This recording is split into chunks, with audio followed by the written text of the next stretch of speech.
Everybody. All right, we giving everybody a chance to file in. Welcome to the pre-show of #Hills for Life. This is episode 254. Good Lord. Yeah, get y'all raggedy in here. Oh, we missed that. We missed that Yeah, dearly. man, because you know what I'm saying. It's about God time. About See, y'all. I was on suspension. You know, I came back, and then Suspension has everybody been come in lifted. right now. Right now, y'all had Big Daddy on here. Never followed me back. It's cool. It's cool. Oh, You know, We all- Chris takes his break, and then guess who comes back the next episode?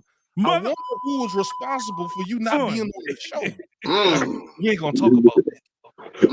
I was we're not doing this.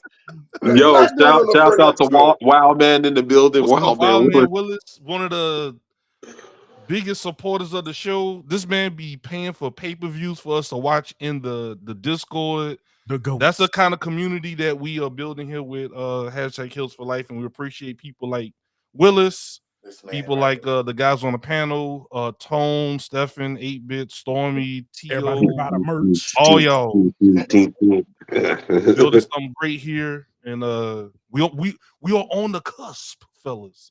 We're Yes. on the cusp. Get your mother merch right now. Yes. #mother merch right You now. mean that shit. You mean that shit. Mean that. For bud, Get your for cut. the Get your that'll shirts. hold the Cody crybaby tears.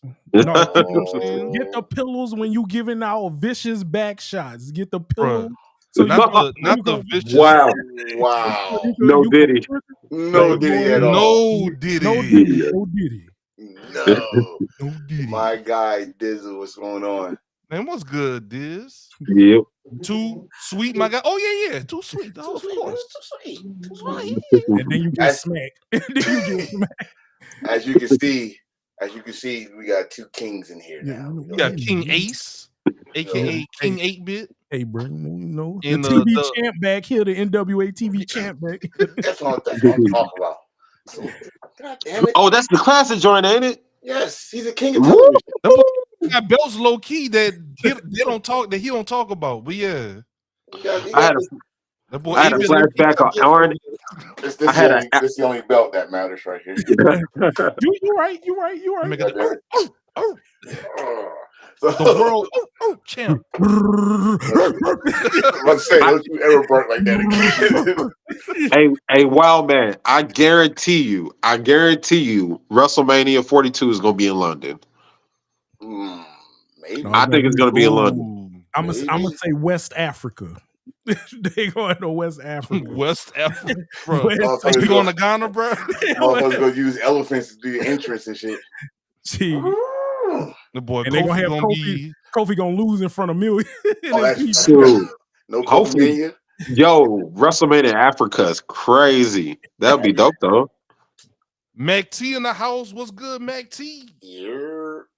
So what we got going on tonight, Zig? Man, tonight we're gonna recap Backlash and just go over news, rumors, and all the kind of different things that's going on in the wrestling industry right now. This man said to the moon. We talking about Doge? We talking about Cameron Grimes? To the moon. Cameron Grimes is gone, brother. Yeah, Trevor. Well, I know who Trevor Lee is. Cameron Grimes. Trevor Lee. Trevor Lee. We gotta believe these Not believe. rumors. We gotta believe these rumors. What's up, crazy lunatic? Yeah. Crazy lunatic. Yo. That's a name. What's Bro. good? Crazy lunatic. Man, we got some people filing in. We got 1 minute and 30 seconds before we go live.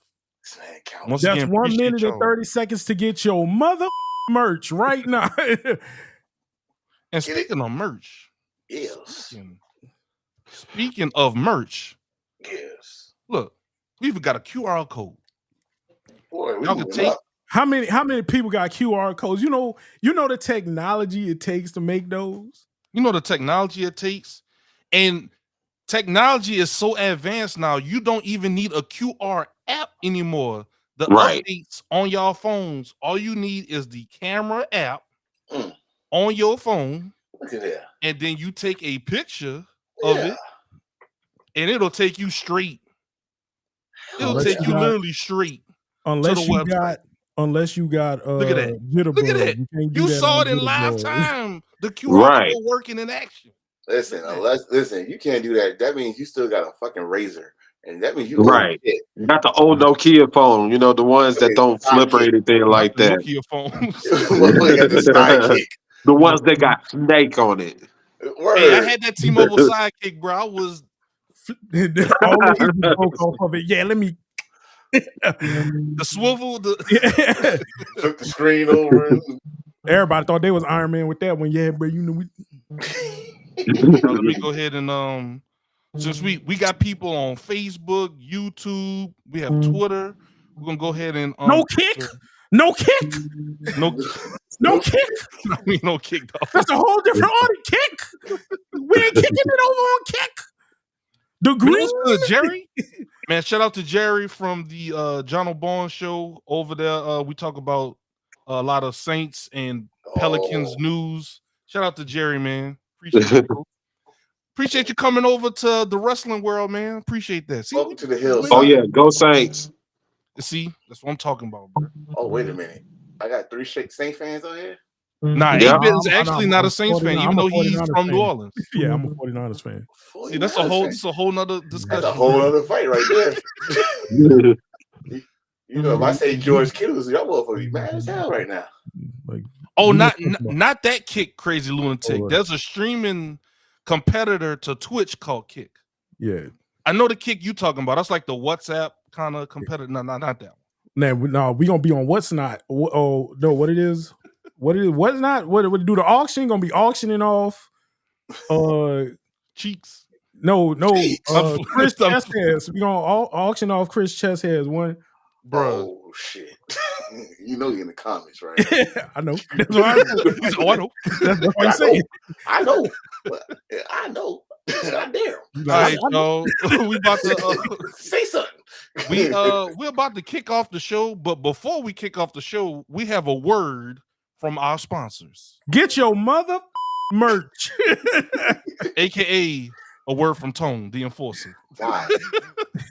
I'll have no boy enforcer here to let you know right now at heelsforlife.stores.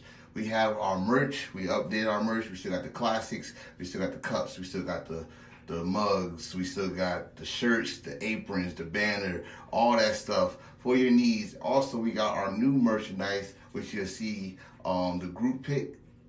We also see the wild card merch.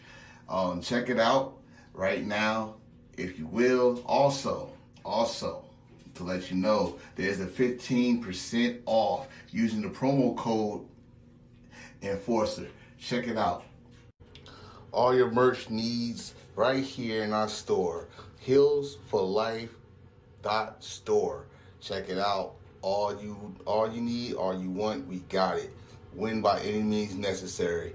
And also, don't forget that promo code Enforcer. Your boy got his own promo code. Holla at your boy. Shout out to all the co-hosts, but we doing our thing. Win by any means necessary. Check us out. Peace.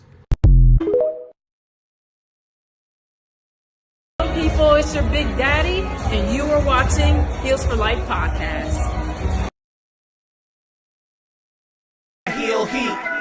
Heels for Life the club, yeah, it's too sweet. Boots, we put heels to face. Check your watch. Heels for Life, everybody's great. Oh, it's start time. Shout out Chris the founder, an amazing brother. Number uno, wild card, but never changing colors.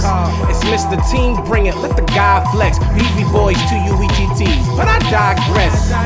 Ziggy the baby face on a heel show. Producer of the year, plus a vet with a steel toe. Ziggy the beast, play stops with T.O. The heel they love to hate, more shots than Tito. DJ Red Flags, nah you shouldn't challenge him. And the enforcers, the black on Anderson, Mr. Attention Getter. He is the attention. Now it's getting stormy. We make great impressions. Said Rollins ain't a problem. It'll sound trippy. Montez 2.0 from the Mound City. I know what you're thinking. What a great team. And it's been Heels for Life since 2018. Let them feel that heel heat. Heels feel like the club, yeah, it's too sweet. Big boots, we put heels to face. We are heels for life, everybody's great. We're at the SmackDown Hotel having a cookout. Rockin' with Reese, encyclopedia books out. We need that all sports talk. This is a Reese cap, cooking with the real Garland. What's the feedback? The only double J he respects is me. I was a tweener, played the middle like a referee. No more bearded baby face, I'm the holy heel. King Ace on the printer like I know that's real. He's 18-bit. With that Macho Man flavor, all my 16s spit sound like we're playing on the Satan. We keep it raw in a Monday, and Alex brings that nitro to a Sunday. El Jefe, the heels don't give an F.A. Eddie had La Raza, me I got El Gente. We be the face without the foundation. It's the Heels for Life podcast. Stop hating. Let them feel that heel heat.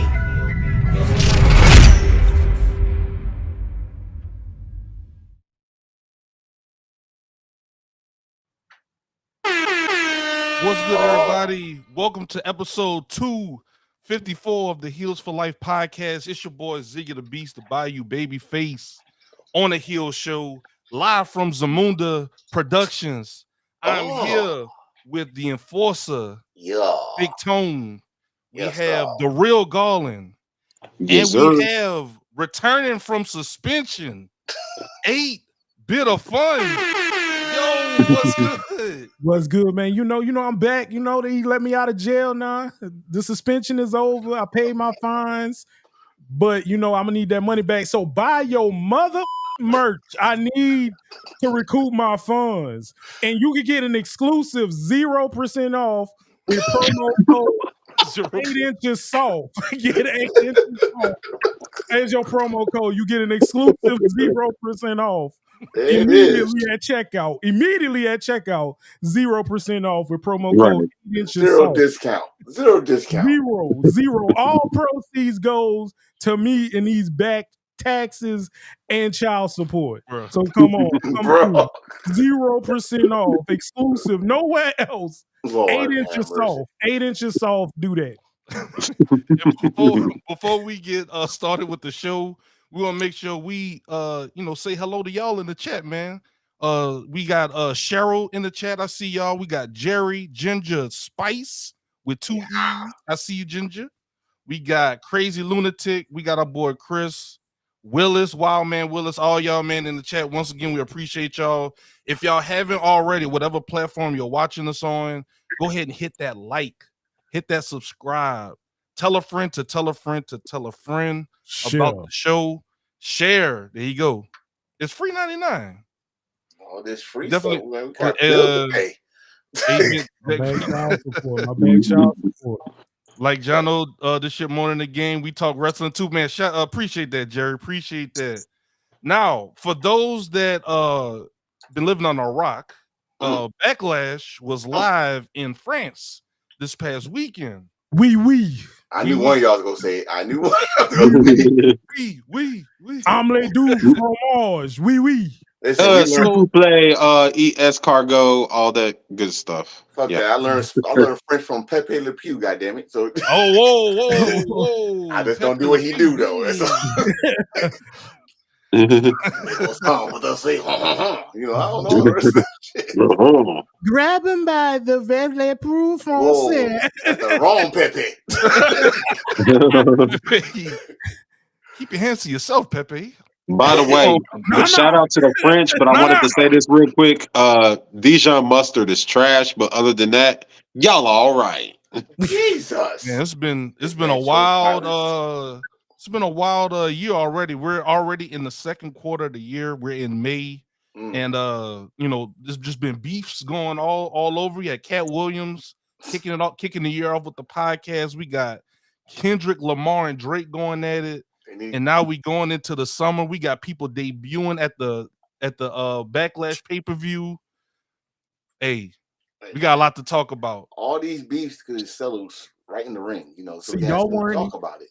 See, y'all worrying about these diss tracks coming out. The government is dissing your check with these taxes. Don't worry about that. Open up your third eye, kings and queens, with these diss tracks. When they diss track your taxes. Get back on track with the diss track. Don't let them. I'm telling y'all. But before we get started, man, what was y'all's main takeaway before we get into the show, and we'll go around the horn? But just kind of give us a little quick summary on what y'all thought of Backlash France, as they're calling it now. Backlash Shoot. What you got, Steph? Steph? Yeah, I got you.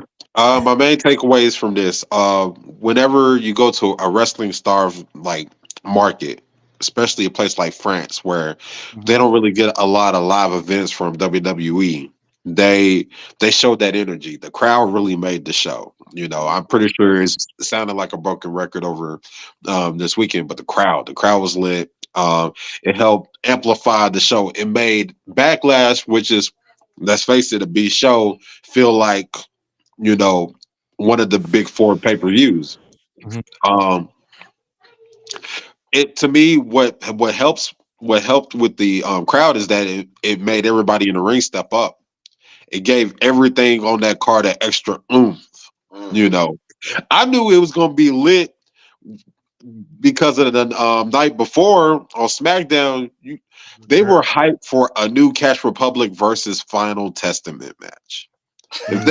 I knew if they were lit during that match, then I knew the crowd was going to be lit the whole entire PLE the next day, and they didn't disappoint. Like, I enjoyed the show overall. I didn't mean to laugh. Also, that part, but that was funny. Before I have you go, Tone. Hey, shout out to our boy Jared. Today's his birthday, man. I'm gonna give you some air horns, bro. Happy birthday, man. Another big wrestling fan. Yes. All right, Tone. What's your quick takeaways of Backlash France before we go in to the show? A quick takeaway, shoot, pretty much. Just because we're gonna get into every match and give our thoughts, but like I said, pretty much said it best. The crowd was the MVP of that. Like, every match, they did not slow down. They was not fucking tired. They gave love to everybody. Like, they sung Randy Orton's whole song. Like, that was crazy. You saw Randy was getting hyped, right? Like, Randy was like, oh shit, Kevin Owens is getting emotional because he's from Montreal, but he speak French, so it's like his cousins, it's his cousins and shit. That's his first language too. Yeah, he learned That's English. A good point. You learn English from JR. Come on, so it's crazy. But that, not only that, the crowd, but WWE actually gave them a good show. Like, you would thought with WWE history, they would just trash ass,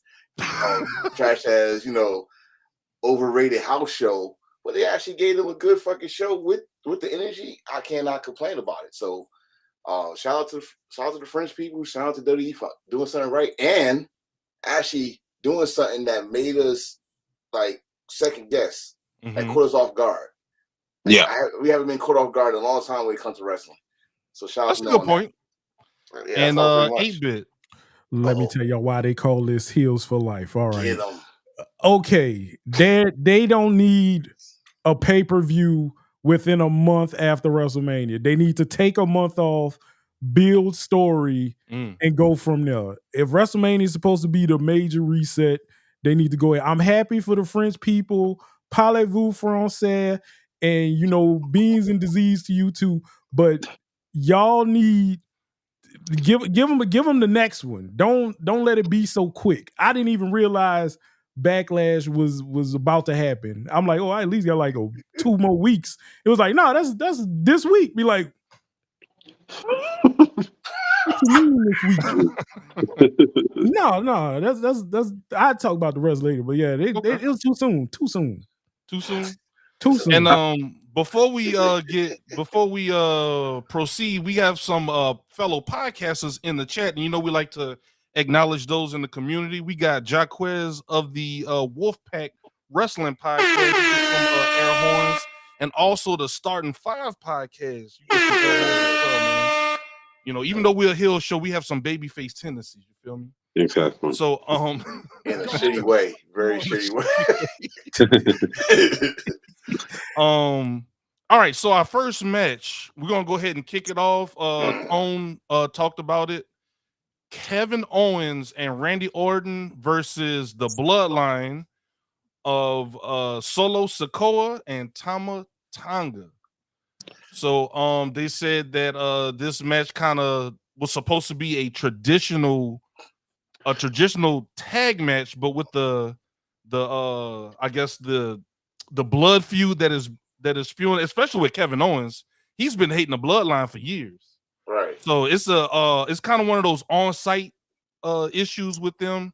So they went ahead and just made this a street fight, which I think was a good move, and I think it was very well receptive. So Randy Orton hit some of the big I guess points of the match was Randy Orton hit a RKO on Tama Tonga, and then after that he hit a RKO on Solo on the outside of the ring. And then after that, KO hit a Fisherman's Buster, the big Fisherman Buster spot he always does. He did it to Tama on a pile of chairs in the ring, which was a crazy spot. And then after that, KO was following up for the victory. Tonga Loa ends up coming in as the referee was making his count, which Tone had I think it was Tone or T.O. pointed out that the referee actually was the MVP of that spot, but we'll talk about that in a little bit. This was just a tad bit off, but the referee was a true MVP of that spot if y'all hadn't seen that replay. But Tonga Loa made a surprise appearance, and then after that, Solo Sikoa made he capitalized on that and did the Samoan Spike to KO, and nothing extra after that. No spam finishes. One thumb strike. Victory. 1, 2, 3, and the bloodline has expanded. Now the takeaway from this match is Paul Heyman seemed very reluctant. Some people say he's acting reluctant. Yeah. You still can't trust him. But some people say he really is reluctant. But before we go into the fallout, I want to get you guys' thoughts around the horn about this match and what. So give us your thoughts on the match and what you graded. And also those that are in chat, give us your grade of this match as well. I'm going to go ahead and give it a B+. Wow. I'm gonna agree and say B+ as well, only because of, I don't know if it was confusion with the ref or with Tonga Loa, whatnot. That's the only reason I kind of mark it down a little bit. Overall, my thoughts on the match is, first off, nice surprise by WWE by turning it into a street fight last second. Like, shouts out to them for doing it. That's why I got the plus on the B there, because they surprised us. They did something out of the norm and said, all right, we're going to make this into a street fight. And it added so much to a match that's supposed to be a feud. I'm interested to see what's going forward. Like to me, I enjoyed the action in the ring, but I enjoyed the story mode more because remember, like, Solo got like this extra heat with KO because first SmackDown after WrestleMania, who was the first person to go into Cody's locker room, that Cody took over after Roman lost the title? It was KO. KO was like, y'all not welcome in here. And Solo's energy, Solo's energy just went into, man, I'm gonna make this man pay. He's like, I'm gonna make this man pay. I'm gonna make this man pay with his life. So he owned his ass every time. He's gonna stay on his ass. No, did he? But oh god. But real talk though, yeah, man, like there's so much to it. To be honest, I can't call it whether Paul Heyman is really concerned or playing along, because we already know Paul Heyman has a track record of turning on his clients. There you go. He could long say, track record of turning on his clients. You left me, Tribal Chief. You gave me no choice. Right. I see it coming. Oh, do we have to go back to, what was it, 2003 when he turned on Brock Lesnar to join Big Show? Oh, we got a long list. That's a long list. It's a long list. That's just scratching the surface, really. But if it is a setup, he's playing it off real well. Facts. You see that look he had that he gave Jay after the match, like he Help me, please. save Yeah, me. he said, blink. He looked at him like, nigga, I'm blinking twice. Help. Yeah. I'm Help. blinking twice. You the main event. You was supposed to be the best. I need you. Okay, so looks like everybody's saying we all kind of agree. Looks like we're gonna hear from Tone and 8-Bit in a second, but looks like everyone is saying B plus to a B. Okay. Yeah. So let's go ahead and get Tone in here. What's your thoughts on this match and the fallout of the match? No, I definitely gonna say B plus. Okay. Because like my man said, the last minute change.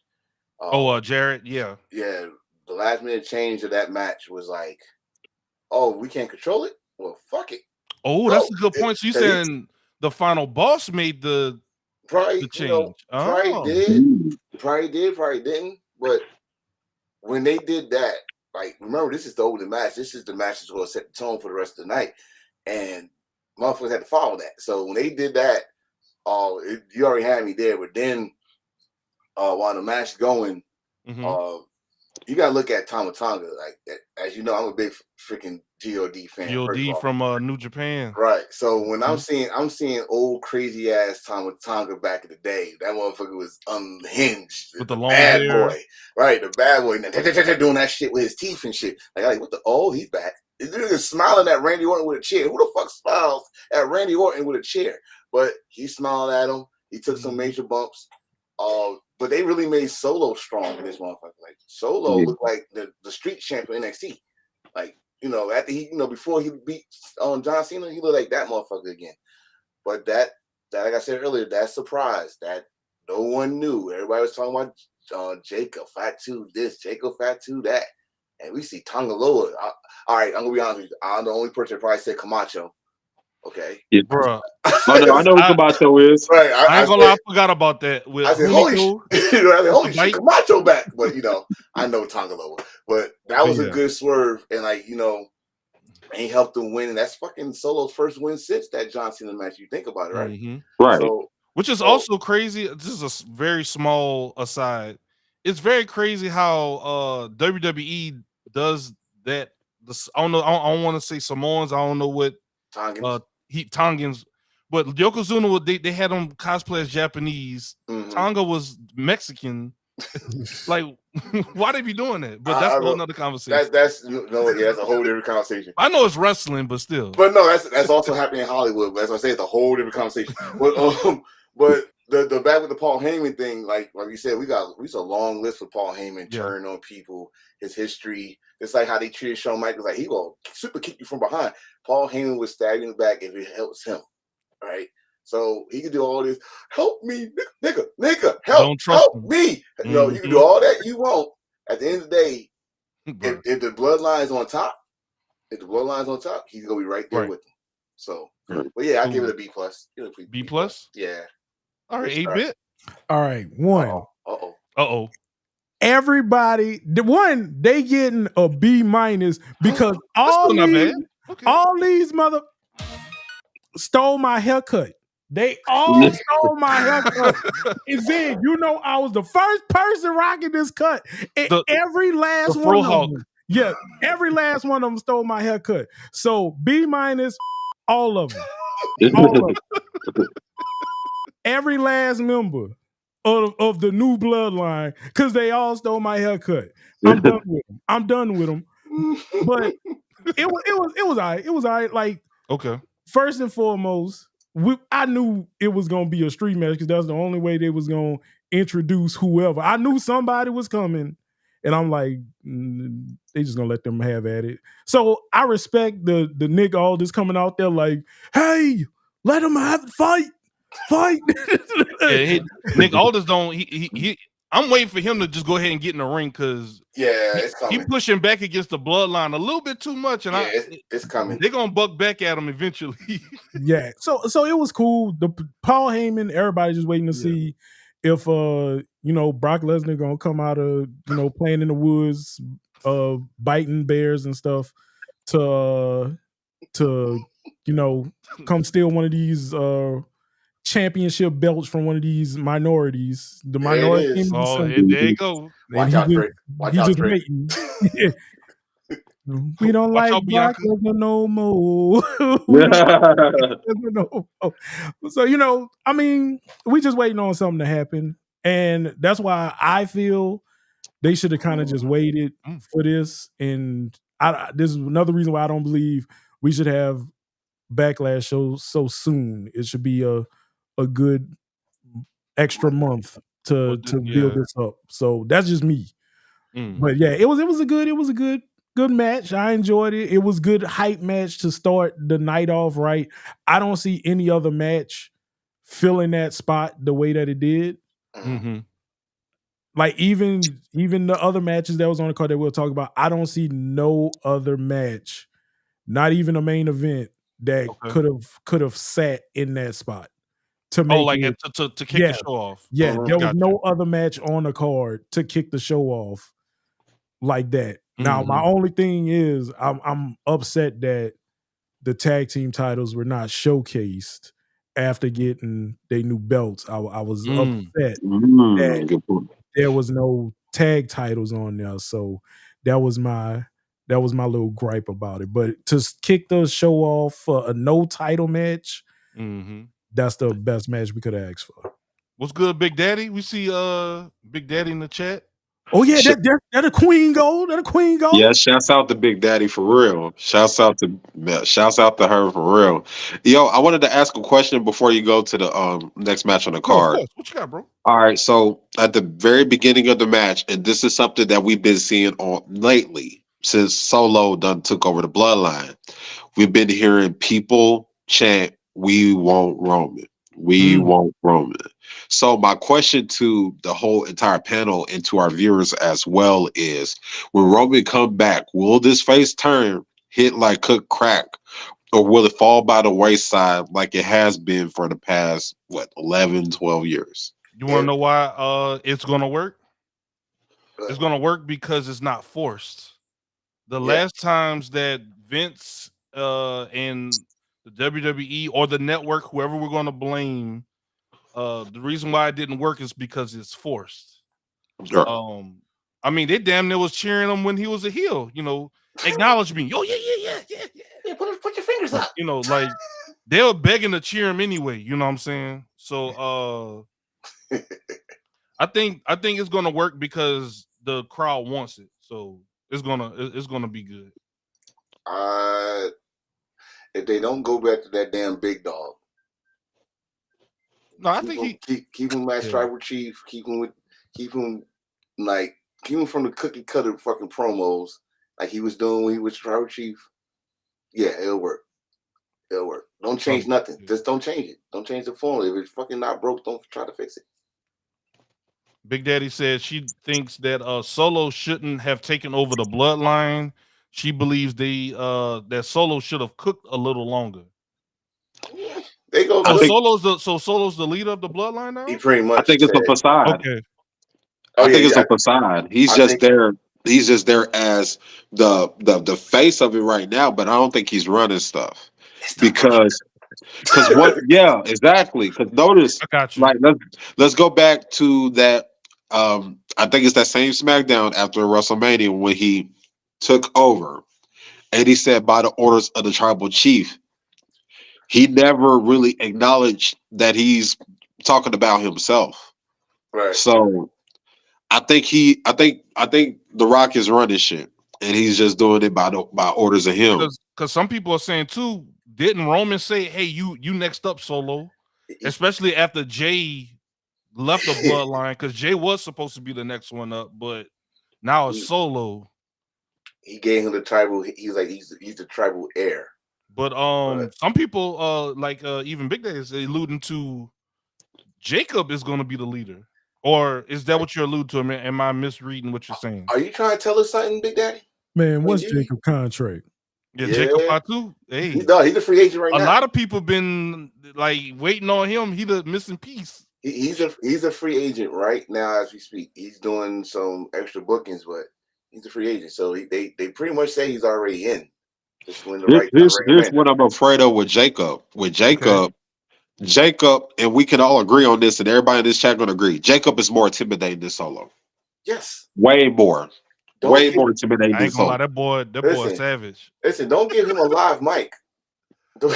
He said Do this not, because I've heard he can eat on the mic too. That's the thing. He said They're this probably famous gonna. line. He said this famous line. He's like, I could fight for real. That's his line. He's like, I don't give a shit. I could fight for real. Like, yo, why would you say that, bro? Don't lie. And then someone always tests him, and he knocks them on the ass. So, hey, WWE, you got this, man. So. Yeah, because I mean, I'm thinking people gonna look at Jacob when he come in and be like, and people gonna be looking like, yo, you should be the one running this shit, and not Solo. Like, cause well, that is true, Jared. He hit it right on the head there. I mean, that's what Jacob is gonna be. He's gonna basically be the enforcer, like Solo was when Roman was running the bloodline. Okay, it's gonna be interesting, bro. It's gonna be interesting. I mean, all right. Anybody like got anything? I'm sorry, Tony. I mean, no, I like to see them as a tag team.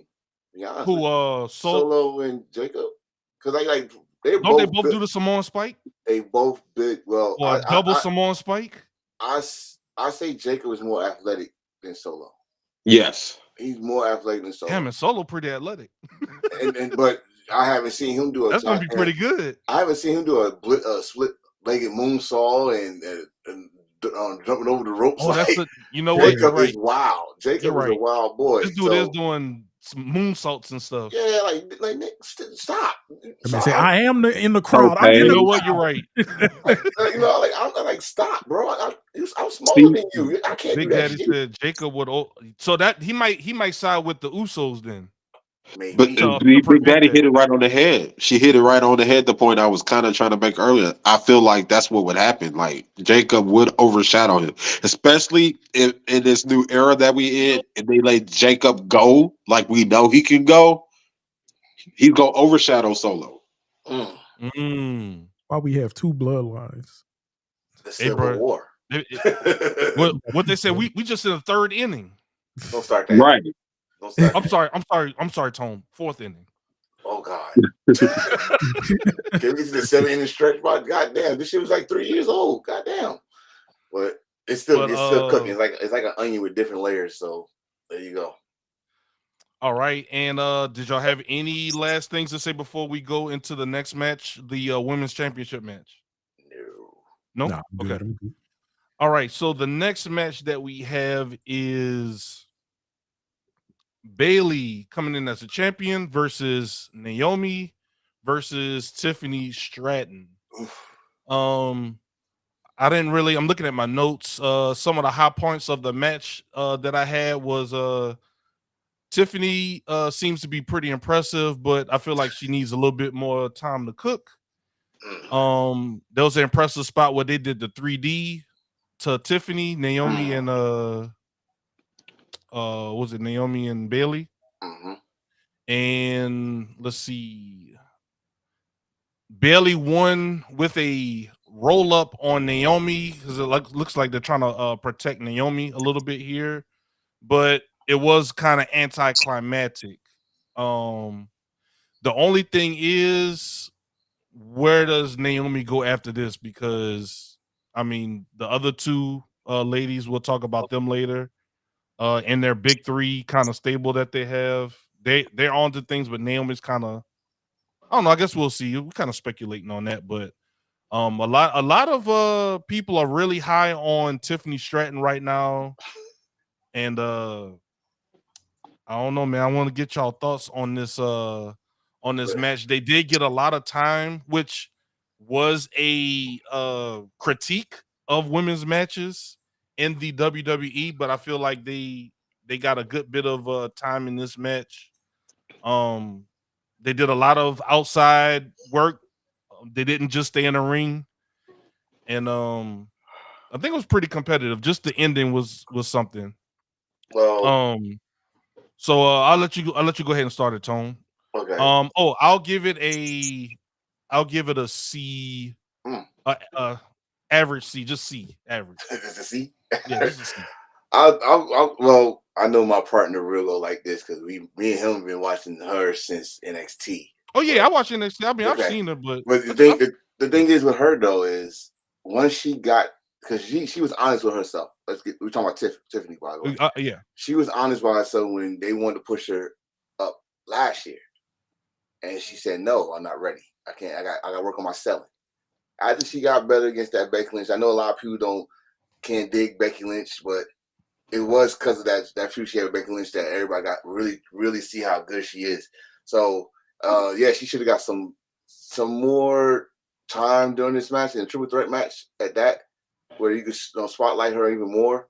But she did good. I mean, she did good. Of course, Naomi is Naomi. Like Naomi had to remind people, like, hey, I'm a 2-time champion in this company, not just an ex-TNA knockout champion. Because that's what everybody remember. The last thing they remember is she was a knockout champion. correct. She's a 2-time women's champion in WWE.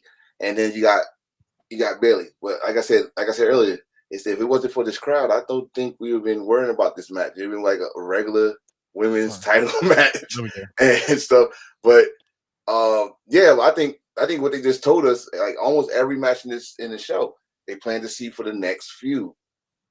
Tiffany Stratton is going to be the next contender against Bayley because she's the one that didn't get pinned. Naomi got pinned, like you just said. We don't know what's next for Naomi. They don't have no mid-card title. They don't have no mid-card title on the main roster. They just work on the mid-card title in NXT. Yeah, the North American Championship. Right. So we don't know what's next for her, and she's not going to Raw, so we don't know. So we got to be down the line. But as of right now, it's Tiffy time. So Bayley against Tiffy, I want to see how that's going to cook. And not to mention that, the night before that, they play another seed. Bianca's still pissed off at Bayley. Like, they about to fight. They about to go at it. So, which is what I like, because if I feel like in the past they would get amnesia, like when they turn face and heel, yeah. So it's like, I get you're a baby face now, but I didn't forget the past 2 years. Y'all was making my life a living hell. So I like that continuity. I really appreciate that. Same with Kevin Owens. Like, so I'm really appreciating the continuity with the storylines. I would say it's C, regular C. C? Yeah, because like I said, all they did was actually plant. It was showcase. It was showcase for Tiffany. That's what it was. Like, can she handle this big moment in a big time audience? And other than that, you already knew Bayley was going to retain the title. Just like who she's going to pin. That's all we was worried about. I'm done. 8-bit real. I'm gonna give it a C plus. And the only reason I give it a C plus is because of the crowd. Otherwise, it would have been a C minus. The other reason I gave it a C was because Tiffany was impressive. Like Enforcer pointed out, like one thing about me is that I love when I critique a wrestler and they shut me the fuck up. And that's what Tiffany Stratton did to me. So I'm a huge Tiffany Stratton fan, right? Like Enforcer was saying earlier, me and him watched her in NXT. I became a fan of her when she had the Lights Out match with Wendy Chu. A lot of people may not remember that match, but she came into that match suited and booted. She came out there, hair braided up, had I think she had cowboy boots on. She came out for a fight. She didn't come out there dressed up all prissy. She came out there for a fight. And in that match, like she got her hands dirty. And I became a fan after that. Then I became an even bigger fan when she was asked the question when she was in NXT. She was asked, is she ready for the main roster? And she said no. And she gave reasons why she wasn't. So that made me an even bigger fan because that showed me that she has self-awareness. So let's fast forward to this match here now. I agree with a lot of the comments here. I feel like she needs more time to cook. There's no rush. I think she's still in her 20s, right? Yeah. There's no early rush. 22, I think. Exactly. I'm not mistaken. There's no rush with her. So don't try to rush it.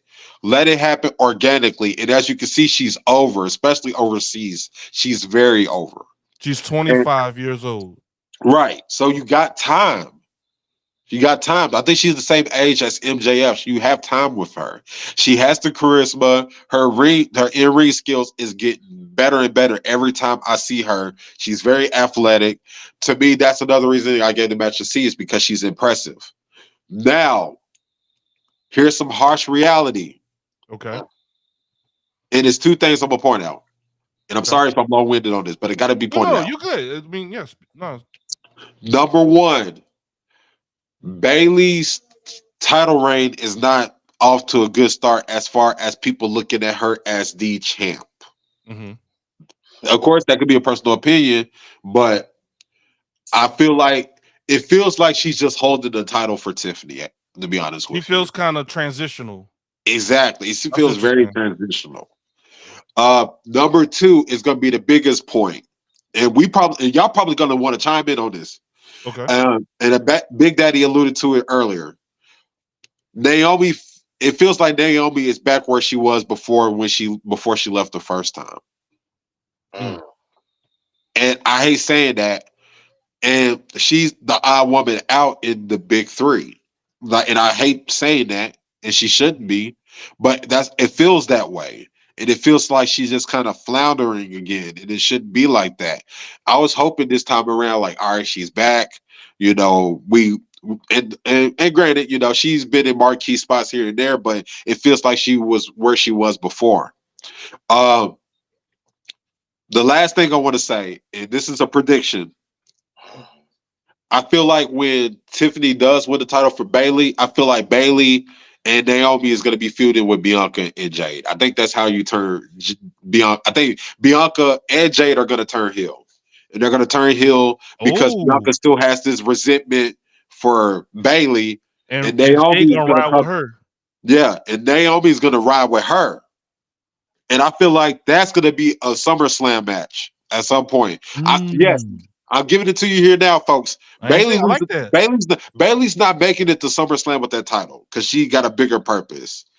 And what this does is not only make, you know, all of them interesting, it elevates the women's tag team titles. Boom. You heard it here first. That's my prediction. I like that. So what you're saying is Jade is gonna ride with Bianca because you're like, I don't know none of them. Like, yeah, me and you have a connection. So if you don't like her, I don't like her either. Exactly. I got you. Hey, I like that. Let's read off some of our comments. Before we get to 8-bit. Oh yeah. Let's see. Naomi is a follow. All right, Chris. This man's still petty even during his time off. Our boy Jared said HBK is making stars. If placed on the right show with the right fuse, let her, I'm assuming Tiffany he's talking about, build off of Dakota so that Tiffany can get the fan support for the damage control heat she would face. Okay. I think I agree with Jared on that. I think Shawn Michaels has done a good job with, you know, riding the ship after Vince McMahon completely gutted Black and Gold NXT. He has like 4 women's feuds and he showcases them every week. It's crazy what he's doing down there. It's easy for people to crap on it, but it's like you gotta understand, like that show was gutted. And they had to pretty much build from ground up again. Let's get on in here, 8-bit. Let's give us your thoughts on this, bro. Tiffany ruined that match for me. Just okay. There was too many spots where they were clearly waiting on Tiffany, like the stump where Naomi was like, and I was like, okay, they're waiting on this. Wait, it's Tiffy time. We're waiting on fucking Tiffy. It's Tiffy time. There was too many spots where they were looking, and I understand it was definitely a different crowd than what she ever experienced. That was the equivalent of a WrestleMania crowd for her, which I completely understand. It probably was a shock value. I've never been in an experience like that where thousands of people was there to see me, but in the same aspect, there were a lot of spots where they were waiting on her that I was like, if this wasn't 2 veterans, it would have definitely been different. And it would have been a way worse people trying to ad lib. Mhm. So yeah, I understand that. I don't feel like she should have been in that match. She Mhm. should have been, if they wanted her in there, they should have done something else. Maybe they should have just had her on the SmackDown before, so it's still that same crowd, that same energy. Because they showed up, the crowd showed up for both shows. I think that would have been better.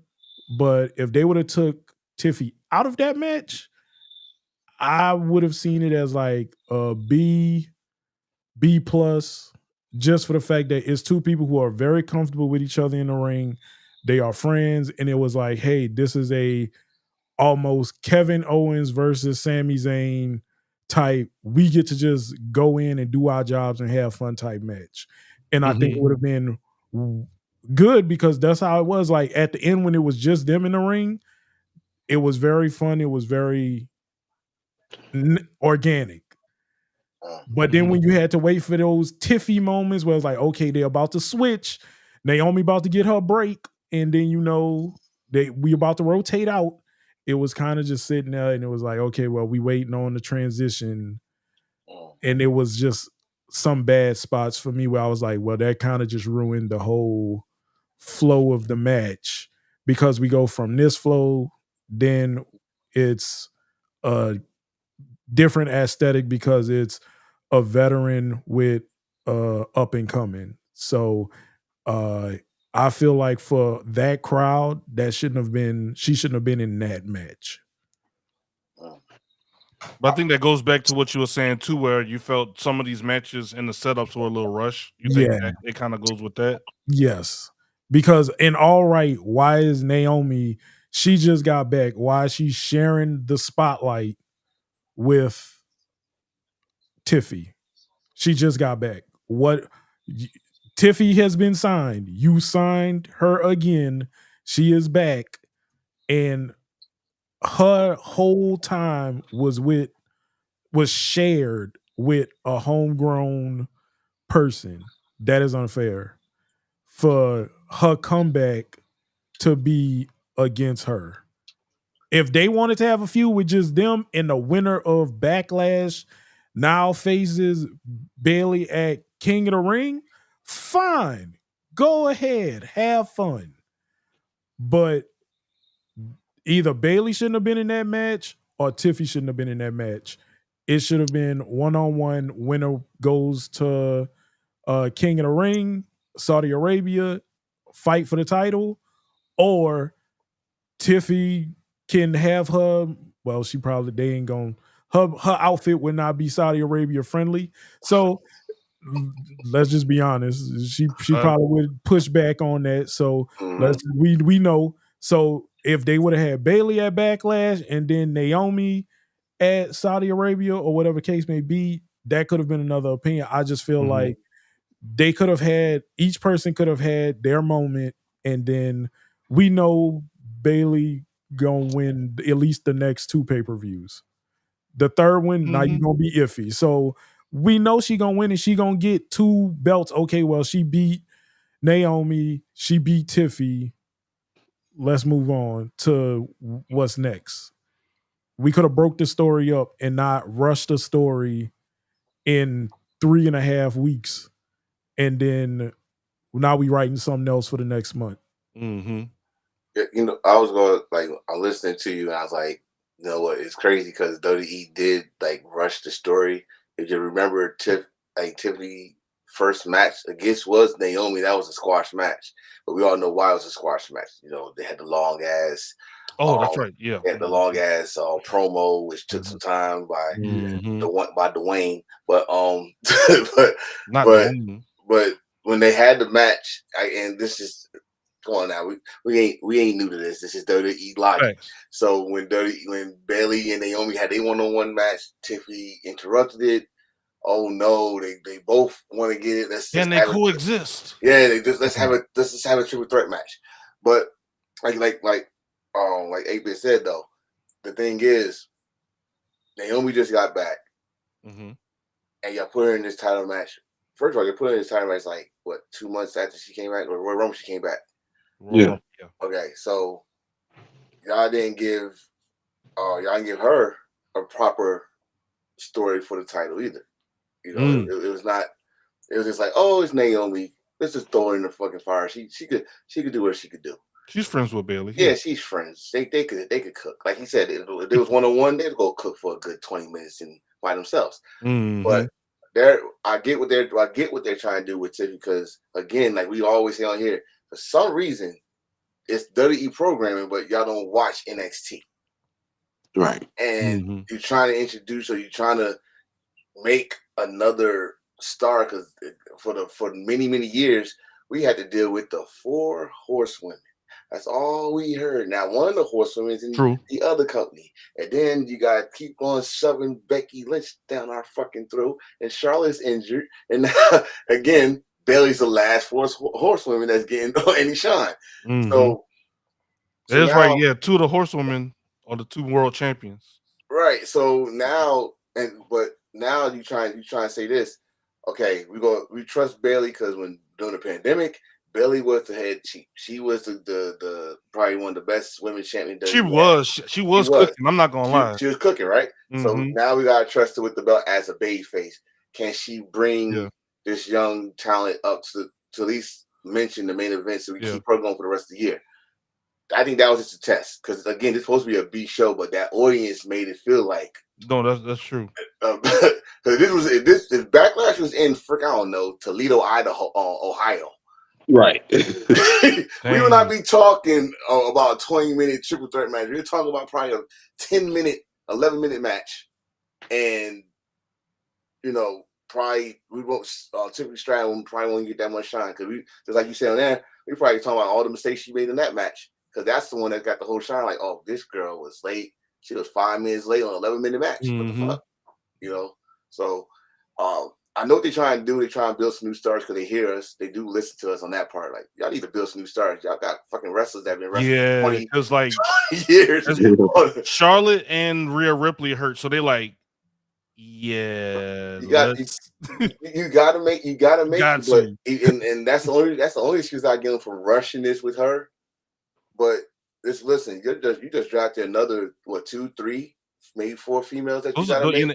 And those are good choices. I give them that. Right. So all right, we got Tiffany out the way. So now we already did 2 or 3 of the draft is gonna be in the King of the Ring tournament on Monday. Correct. Yeah. They gotta introduce these women quick. They got to, because they don't. Wrestling patience. If you don't see them now, you ain't gonna see them at all.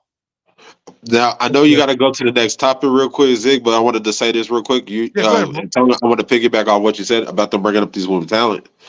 But to me, I feel like the way they're doing it is going to create another issue. Now, correct me if I'm wrong. In one of the qualified matches, Lyra is in one of those matches, right?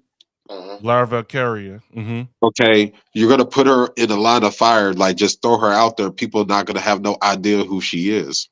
Like, yeah, we watch NXT, but for the casuals that watch nothing but just regular, Raw, SmackDown, you're tossing her out there without anybody really knowing who she is. But I mean, I understand they gotta have bodies for this tournament, both for the men and the women, but maybe I could be wrong, and she goes out there, she has a great showing, and that could be her introduction. But I feel like there needs to be more when you're bringing in like a Lyra a Lyra. Where did Kiana James get drafted to? Was she drafted to SmackDown? Raw. She was on Raw. That's another thing. That's another thing. Start showing vignettes about Kiana. Kiana has a gimmick where you could do vignettes to give people an idea who she is. All of them do. Yeah. Exactly. The businesswoman, 401k, all the stuff she's doing. Yeah, it's gonna be very interesting to see where they go with this. But like 8-Bit and Enforcer, and even what Real is saying now, like time is ticking. No pun intended to Tiffany Stratton. Right. All right. So as we go on to the next match, we have let me change the ticker. Sorry about that, y'all. Let me know if y'all see the change at the bottom. Okay. Yeah. There we go. All right. We have Damian Priest versus Jey Uso, where Damian Priest had told the Judgment Day look, guys, I love y'all, but let me handle this myself. I got to establish myself as a champion that people can respect. Judgment Day said, yeah, fuck that. I'm gonna do what we want to do anyway. JD says, I'm gonna do what I want. You're not the boss of me. I'm gonna help you anyway. He interfered. Looks like they do still mean well, but look, Damien's like, I'm trying to establish myself as a credible champ. Almost kind of cost him at the end, but at the same time, they were actually helping him because Jay was about to win after the Usos splash to Damien, and he was about to get the victory, but JD put Damien's foot on a rope to break the count. Damien didn't see that at first, but then Finn came out, and it was a lot going on. But at the end of the match, Damien hits the South of Heaven choke slam from the top rope, which was very well executed for the 1, 2, 3.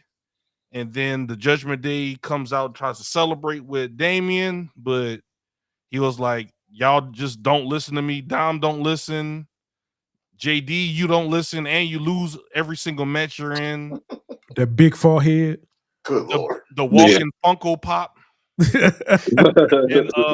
And Finn, like, you of all people, I'm very disappointed in you that you can't keep your boy in check. He actually grabs Finn by the face and mushes him, and Finn like, hold on now, bro. Like, oh my God. His eyes start rolling in the back of his head like the demon was about to come out, but he kind of chilled. That ain't in the script, dog. That ain't in the script. That ain't in the script. The bisexual taker. All right. Hey, yo.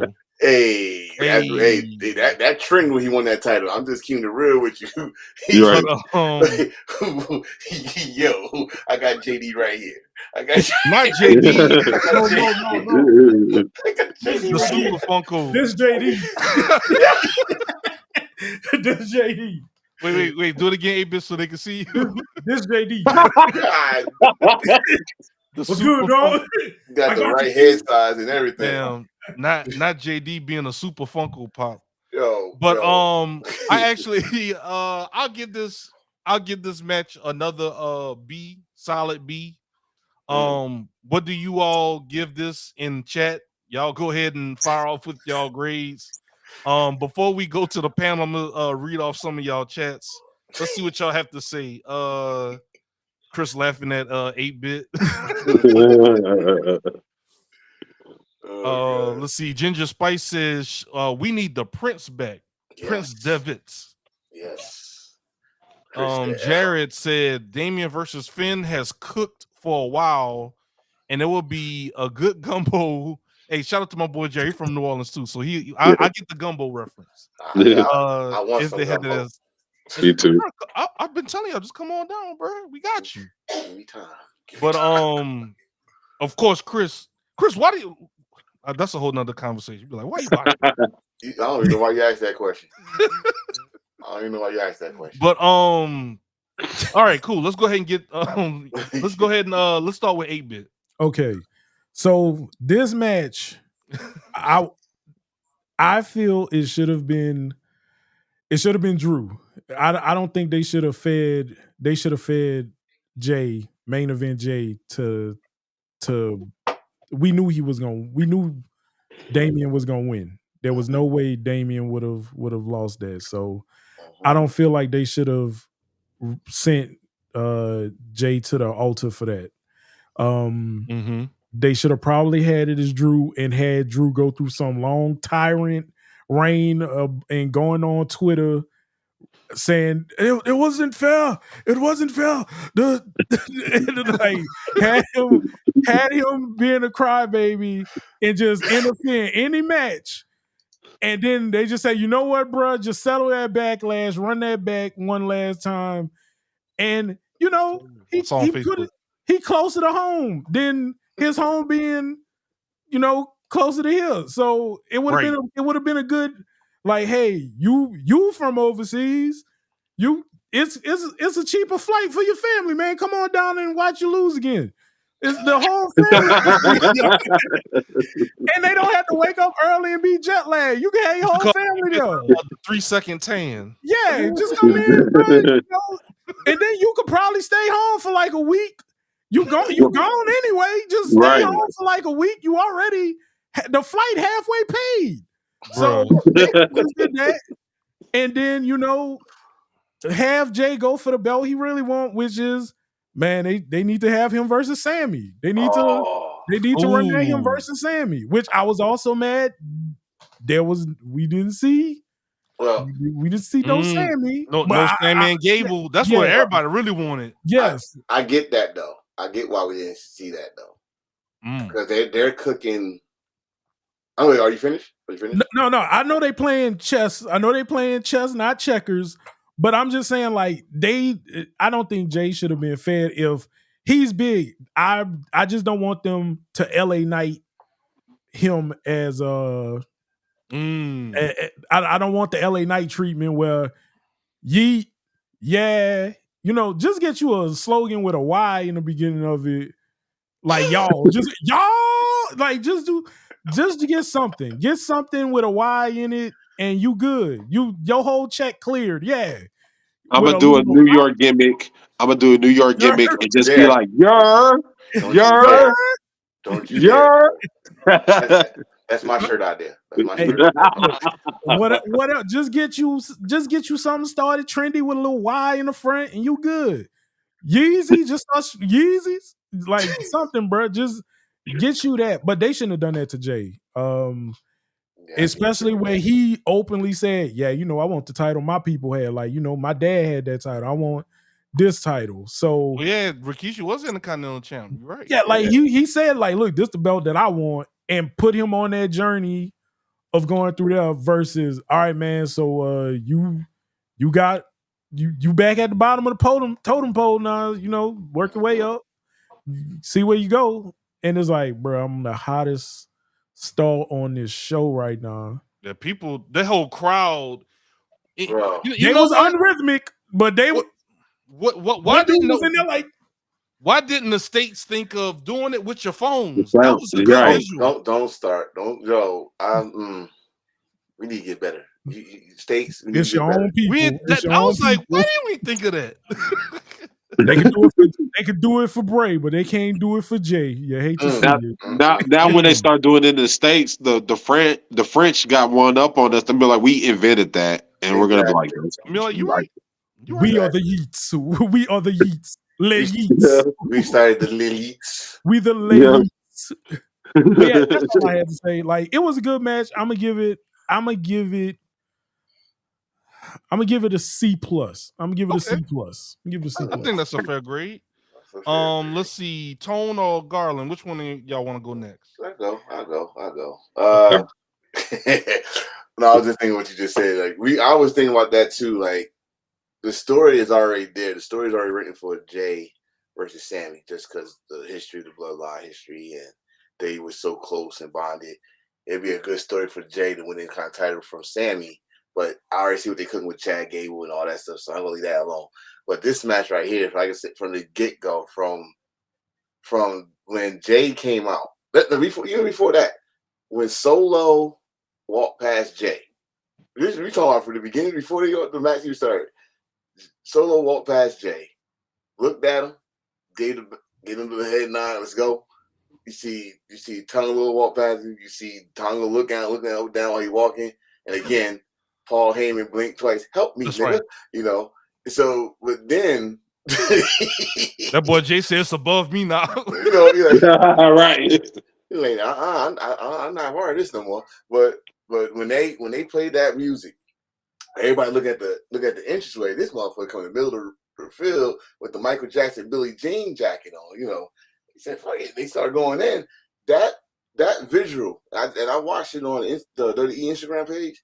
With the 4K camera, that joke looked awesome.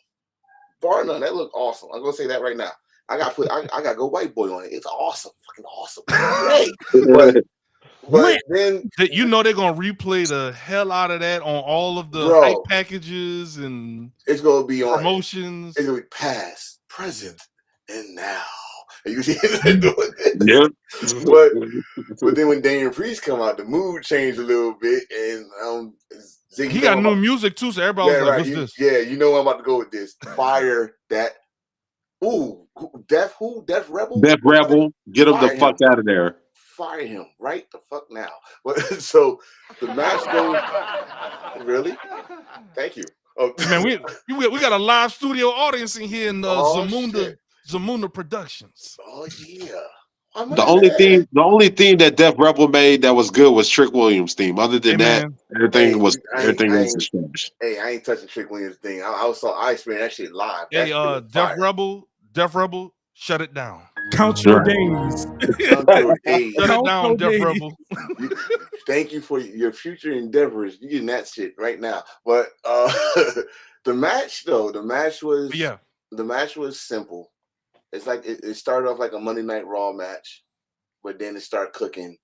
And don't get like we all knew he was not gonna win, but you had to think, okay, first it was a contract thing. Like remember, he just resigned his contract not that long ago. So like, would they go even pull the trigger, like really tease us like that? Yeah, they would. It's WWE. But like you said, he asked his boys not to come, not to help. He did. He told him, he asked him first. Then he said, "Don't." Yeah, he asked first. Then no, that's right. You're right. He said, escalated. Then he said, "Don't bring your," And of course, JD Bubblehead go come out, and he got hit with 3 sumo rings. You see what happens. I ain't gonna lie, that was kind of funny. That was fun. I was like, y'all got me on that one. That was funny. It was. You funny. saw I think it was Damian Priest. He almost started laughing when he took the ice pack off. Bro, he said something in Spanish, or something like that. It was funny as hell. They almost broke him, but yeah, it broke me. But the thing was, after they helped him, and like I ain't gonna repeat what 8-Bit said. No, but it's the same thing. Like they told him not to help, put the foot out, all that stuff. The end of the match, that's what I was worried about. Because that's another plant seed right there. This whole show was, like I said, was planting seeds. Finn Balor, they went to beat up Jay after the match, and he tossed JD and put his hands on Prince like this. Like he don't know who the fuck Finn Balor is. And Finn Balor looked at like, you don't get your fucking hands off me. Come on, bro. You forgot where you went. Hey. It's one thing to push him back, but he went like no. He he grabbed him by his some people grabbed the throat. He grabbed the beard. You don't touch you got sacred beard. Okay? He grabbed you by your beard, bro. Right. So and that's a whole nother level of disrespect. I want everybody to remember this. The reason why I say this because last year, remember, Damian Priest won the Money in the Bank. Mm-hmm. Finn Balor was trying to beat the World Heavyweight Champion. Mm-hmm. That started the friction back then. Damian Priest cost Finn Balor the championship once, twice. Oh, that's a good point. And now he got the belt. It's just adding more gasoline to when this turn gonna happen. When they gonna pull the trigger. So it might happen tomorrow. It might happen around the King of the Ring. We never know. But you just add another plant to this, another seed to this plant that, okay, Finn about to stomp your ass out. Like they want to put their Jordans on your face right now. It's gonna be the reason he lose it. Either he lose it or it's gonna be that's the final straw. Like you're not mine. Like your leadership is not better than hers. Like we all had go because of her. Now you just being a fucking big head. You weren't about you just weren't about you. Just worry about you. It's not Judge Day. It's worry about you. So because remember, Finn said, "Hey, let's go get our tag belts back, man." Damian was like, "Nah, like that's trash." I remember, like right after I think it was the Raw after they lost it. Finn was like, "Hey, let's try to get our belts back." Damian was like, "Nah, I'm good." Yeah. And why would we do that? Why would we do that? Why would we do that? You and Dom can go get that. I'm good. No, ain't that what JD said? It. JD like we could do it. Yeah, okay. That man said JD is the Stewie Griffin. Hey Finn, Mr. Balor. He might as well lean into it, bro. And just his finishing his signature move should just be the diving headbutt, bro. That's one of his moves. You know, do that. Or the what's the move that Ilya Dragunov do, the running headbutt where he just running? Oh, I like that one. The Torpedo Moscow. What? Look at this one. What if Finn wins King of the Ring? Ooh, from not. Prince to King. What if he wins Money in the Bank? Gunther washing everybody. Oh yeah, we know that, but it's a From what if. Prince to King? It's Hey, a I what like if. that though. But the thing is it anything you gonna get to be king? Like, if you gonna get a title shot? Like, no, Yeah, back in the day. They were saying you become the number one contender. Retcon. But retcon. They might retcon it. I don't know. What they say, card subject to change. Card subject to change. Redefine print, boy. You gotta put a microscope on that fine print. Like, where say that? Where's see that at? Is that the King of Just the like Ring the clause? what's the other one? The 30-day clause where you gotta defend the belt every 30 days. Unless your name begins with R. Yo, this man said get $5 off a Whopper is crazy. You get $5 off for a Whopper. Did you get the Go Garland? Real? What's up? No. Not yet. Not yet. So I'm gonna give it C minus. Okay. The reason I'm giving it a C minus is I don't know. This might be me critiquing Jay a little bit too hard. Okay. He had a better showing than he did at WrestleMania in this match. I will give him that. But I feel like he can step it up a little bit more in the in-ring aspect as a solo. Granted, he's been in the tag team the majority of his career. It's been only about 3 years that he's been getting settled into the solo thing, but then got put, even then he was back in the tag team for that. Yeah. So I mean, he's just really getting settled into this whole entire solo run.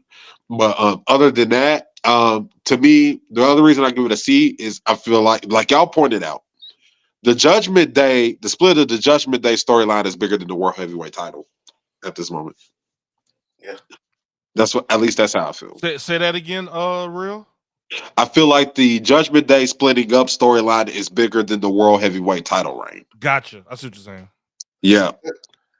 And that's the only reason I give it a C, because Seth did a great job of being the World Heavyweight champion. Damian, it went to Drew for a cup of coffee. Well, not even a cup of coffee. The coffee was still being made when he lost it. But then it's on to Damian. I would love to. I see what they're trying to do with Damian. They're presenting Damian as Damian's trying to be this guy. Like, look, I'm World Heavyweight champion. I take this seriously. I don't need nobody's help. I'm trying to uphold being World Heavyweight champion. Mm-hmm. And that's going to ultimately end up being his downfall, because the Judgment Day was like, no, this is supposed to be Judgment Day. It's supposed to be all of us against the world. Mm-hmm. Also, like Enforcer pointed out, this is a long time coming between him and Finn.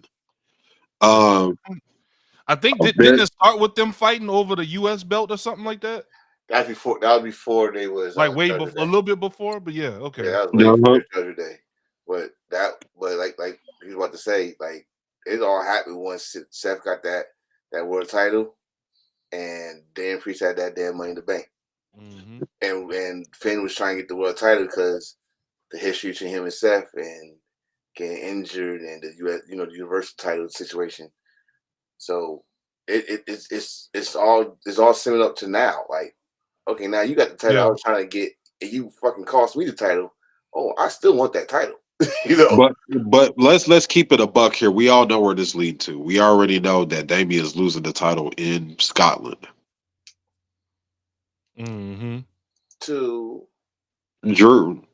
Drew is from Scotland. He's winning it in Scotland.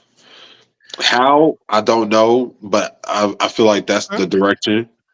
At the same time, I'm conflicted because I would hate for Drew to win it by nefarious means, like with Finn coming in and interfering or something like that. I think that's what's about to happen. But to be honest with you, I would not be mad at that, because one, you should have won the fucking title last Clash of Champions. And instead of fucking losing and singing with the fucking people, looking soft. That is still weird to me. I don't care how he win, as long as he win it. It was like sense. The cameras were supposed to be off. And Kevin Dunn was like, "Oop, My bad. Oops. No, you have to put the buck to. Oops, I'm sorry. You know, Bro. Fucking buck to. Not the goofy. But you know, it's but I think I don't care how Drew wins it. If he wins it in Glasgow with Finn and JD costing, you know, Daniels the match, right? All right in the world to me. Right. You know, it makes sense. It keeps Damien strong. Like, oh, he didn't beat me fair and square, but Drew's a heel, paranoid, delusional heel. he won that title by any means necessary. And like 8-Bit said, your family's there, so you know. Right. You know. Cheaper flight indeed. Yeah, like, get that dub on the flight cost. Gas crazy. Yeah, right. Yeah, everything high. Inflation. Shit. You know how many sheep your family had to had to shave to get here, dog? Oh damn. He said, nope, Drew versus Punk in Scotland. Finn can turn on him in Scotland. No, bro. No. Now go home and smoke some more crack. Get out. Yo. Go home and smoke some more crack. Yo. I'm done. That was really? Sir, that was out of pocket, sir. That was out of pocket. All right, what's next, brother? All right, the next match, real, you wrapped up your point. I didn't want to. Yep, I'm good. I'm good. All right, so the next match we had after that was Wakanda Forever. Huh? Wakanda Forever. Say it. Hey, we had Jade Cargill, Queen Jade Cargill, and Queen Bianca Belair versus the Kabuki Warriors of Damage Control. That is Kairi Sane. Oh, I'm sorry, I did it again, y'all. Hold on, the little ticker. There we go. They did it. We said Wakanda Forever. There we go. All right. Lost his damn mind. He forgot. Cheeks forever. Hey, bro, I was like, hold on, let me help him out a little bit. But there we go. I appreciate you, big dog. Good Lord, in the evening. Good Google that DLU. Good Google. But it was pretty much a straightforward match. I mean, Jade and Bianca, we all knew what this was about to be going into the match. Asuka is clearly here for the vibe. I was telling Tone in the group chat. Asuka was dancing to I think it was Bianca or Jade. It was Bianca music. It was out there like, yeah. Asuka is clearly vibing. She is unbothered. She's having a great time. Yeah. But nonetheless, I think this was just one of those showcase matches. They are being very meticulous with Jade. They'll pair her with Bianca, who has a similar skill set. They also paired her with the Kabuki Warriors. More importantly, Asuka, who is a veteran and respected wrestler in the business. They know they're going to take care of her, and they know they're going to make her look good, as you've seen. And the ladies of I guess they're calling themselves the Big Three. They won with the Jaded combo going into the KOD, and Asuka took the pin for the 1, 2, 3. And we have new women's tag team champions of Bianca and Jade. So what do you guys think? Grades and your thoughts, and as well as our supporters in the chat, give us your thoughts on the match and your grades as well. I'm gonna be honest, man. I'm gonna give it a D-. Okay. Oh wait, no, I'm finna add more to it, and I know the culture is gonna be mad at me. Run, nigga. Let him cook. The culture gonna be mad at me, but I don't give a fuck. We're great. We're grading it based off the quality of the match, right? Run, nigga, run. Yeah, a B-. And the only thing that stopped it from being an F was that smooth ass transition that Jay did into the Jaded. From the hurricane, she blocked the Hurricane Rana and then flipped it around, and And look, but I'm telling everybody that's part of the culture. I love Jade and Bianca together like all y'all do. They black, I'm black. I love them to fucking death. But we gotta be honest here. She is still green, and they're being protective of her. And if you get mad because somebody's saying she's still green, then I don't know what to fucking tell you. But she's green, and but she's not the only. Jade is not the only reason I give the match a D minus. Kyrie made mistakes in that match too. I'm being fair across the board here. Kyrie made mistakes and timing issues as well. Uh, so I mean, it came out a little clunky. There were some great, spots in the match here and there, but it was kind of clunky to me. Now, I will say this: the main positive that's coming out of this match, I feel like with Bianca and Jay being the women's tag team titles, start getting some women tag teams together and make these titles more legitimate than they have been. That's all I ask. That's all we ask as wrestling fans. But overall, just give it a D minus. They are being protective about Jade. But I feel like there's still some more stuff that she needs to learn. Mainly selling a little bit. You need to get better at selling. Yes, I said it. I don't give a fuck. Y'all can judge me for saying that, but she got to get better at selling. Other than that, though, yeah, it's baptism by fire. I understand that she's too big to have down in NXT, but she's not seasoned enough to really be on the main roster. So you got to do something. But and I'm saying this in a respectful manner because I want her to do great. I love Jade. She has an intimidating beauty. Like that's what I love her. So I want her to do well. I want her to be great. She's a fucking superstar. We all know that. I just want her to be great. And that's why I'm giving this harsh critique. It ain't to be malicious or anything like that. Now there's people out there that are trying to be malicious. Fuck them. I'm saying it because I want her to be great. That's all I gotta say. I think pairing her with Bianca actually is the right thing to do because Bianca was just like Jade in a sense, but Bianca, and it's kind of weird because Bianca and Jade are like the same thing, but Bianca went through NXT, Jade didn't. Right. So it's like Bianca, I'm sorry, not Bianca. Jade is what Bianca probably could have been had Bianca not gotten that training. Right. Because I mean, face it, we gotta remember the first time we see Jade wrestling, she was on national TV in the ring teaming with Shaq against Red Velvet and Cody. So I mean, she was thrusted into a major wrestling promotion in her first match versus having some developmental under her belt. And that's no fault of Jay's. That's why when I give critiques, it's me in the name of her need to get better.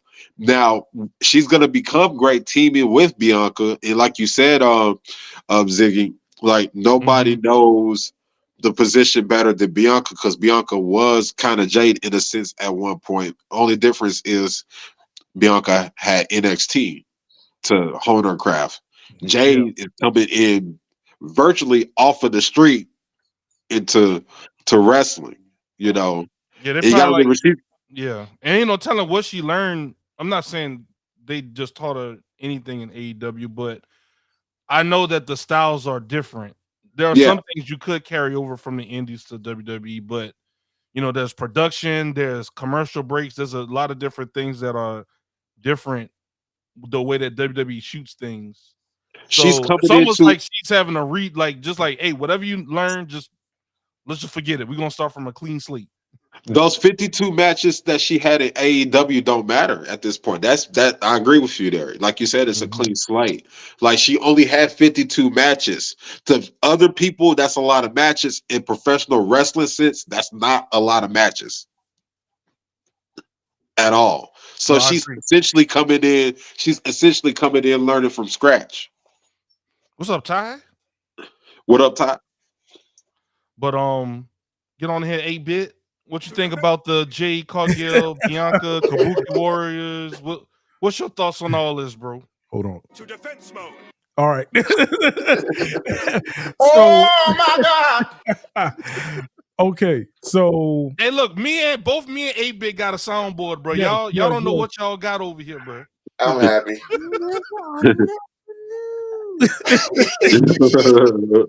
I'm happy for But you. we got laugh tracks, we got censor Like- button. yeah.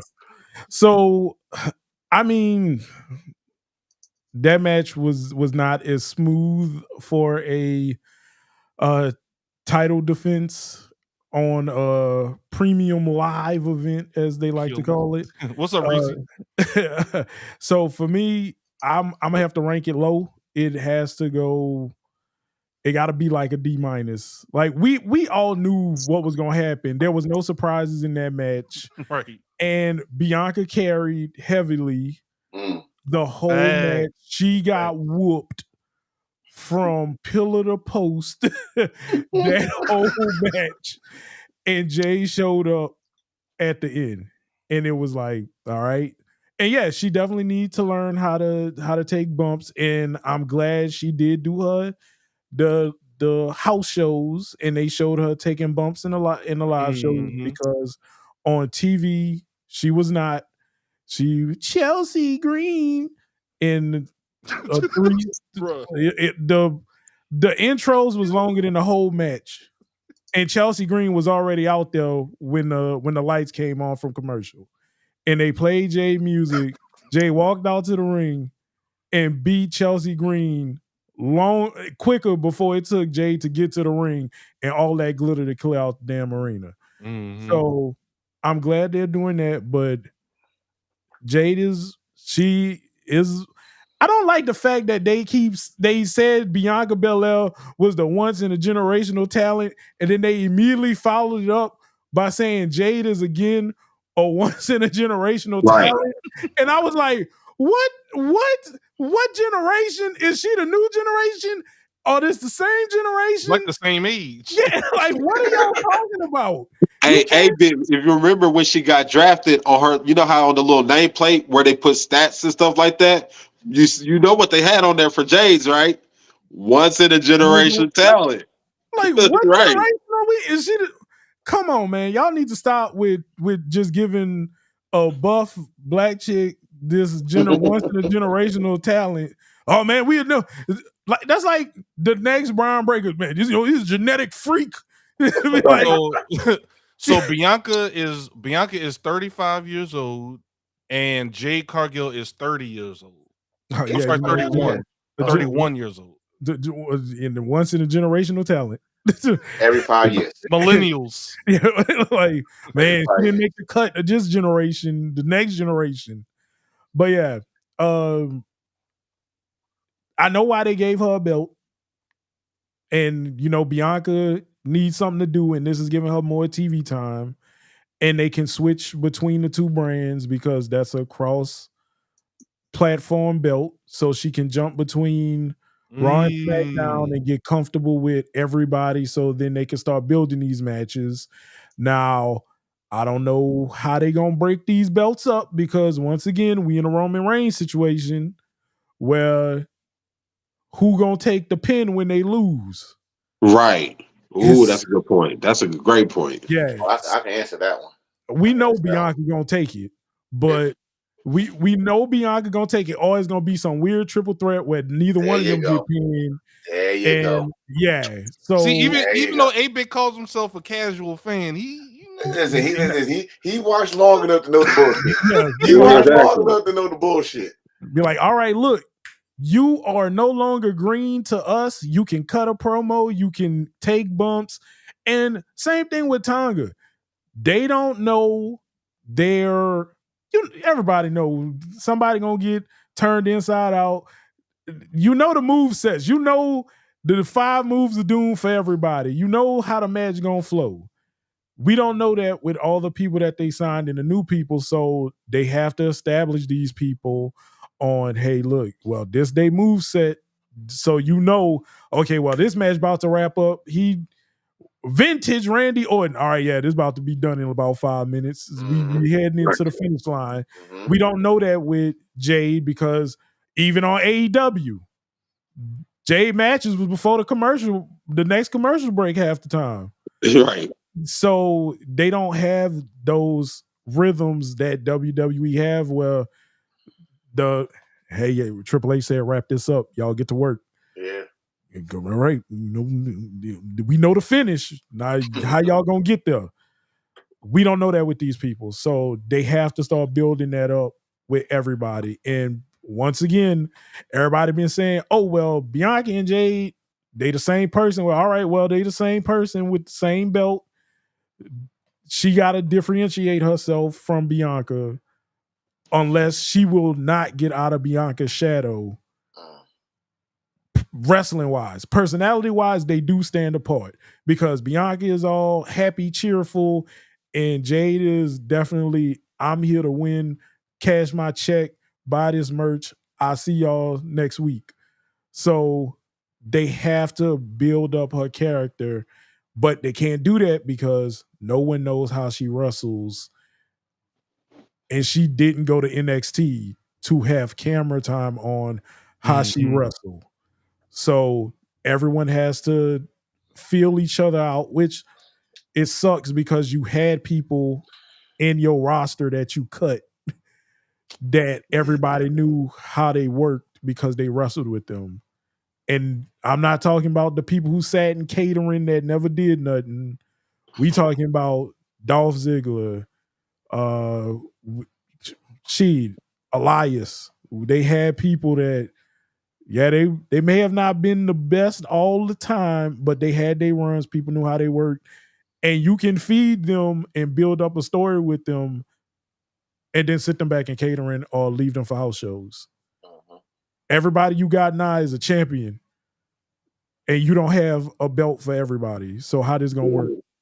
The tag team titles can only go so far. Yeah, and nobody can take pins. Yeah, and the tag titles will only carry you so far, as you see. And the thing is, I want to add on to what you said a bit. Like, if they do drop them in a triple threat women's tag team match, where the tag teams, where are the other two tag teams that you're gonna have to put to the match? Like, they got another problem on their hands.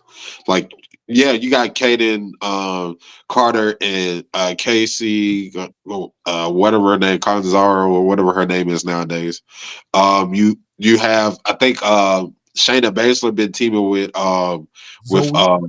Zoe, but what other teams do you have? Like, what, you gonna put Ivy Nile and Tegan Knox together or something like that? I mean, you're gonna just start putting random people together. I mean, you got Chelsea and Piper Niven, They're like, but that's yep. what that's about 4 tag teams I just named. So I mean, gotta do something. Chelsea, and to answer some of y'all in the chat, I think Chelsea Green gonna eventually get her flowers. Like, they know how good she is. Yeah. And the good thing about Chelsea too, I don't know if y'all have seen like different interviews with her as well, but she's like, look, put me wherever y'all need me at. She don't care if y'all beat her in 2 seconds. She don't care. Check clear. Yeah, like, put me where you need me at. Am I on TV this week? Cool. She's what they call know how to manage her minutes. There you go. That's right, Tony. If you say she gonna be out there for 60 seconds, she gonna make it the best damn 60 seconds she got. She like, all right. She gonna kill it. I mean, the chick, I'll follow her from TNA to Indies and back with the bride with the she was a hot mess and all that shit. She knows. Yeah. She knows. Like, listen, she know where she is. She in WWE. So they said, hey, you got 5 minutes. Okay. And then she killed it in Lucha Underground too. Anytime he could go toe to toe with Pentagon Jr. And that man did that package power drive on that girl. I was like, bro, he chopped. You ain't have to go that hard on her like that, bro. For Matt Cardona, that's his wife.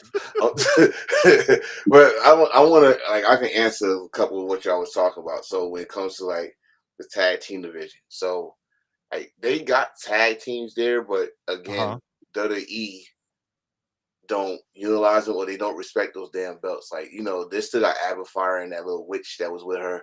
We don't see them on Isla Dawn. Isla Dawn. I forgot about the toe. Right, we don't. That's because we don't see them on fucking TV. The Unholy Union is what they call it. Unholy Union. We got the Party Girls on Raw. We got Chelsea and Piper Niven. We got Shayna Baszler and Zoe Starks.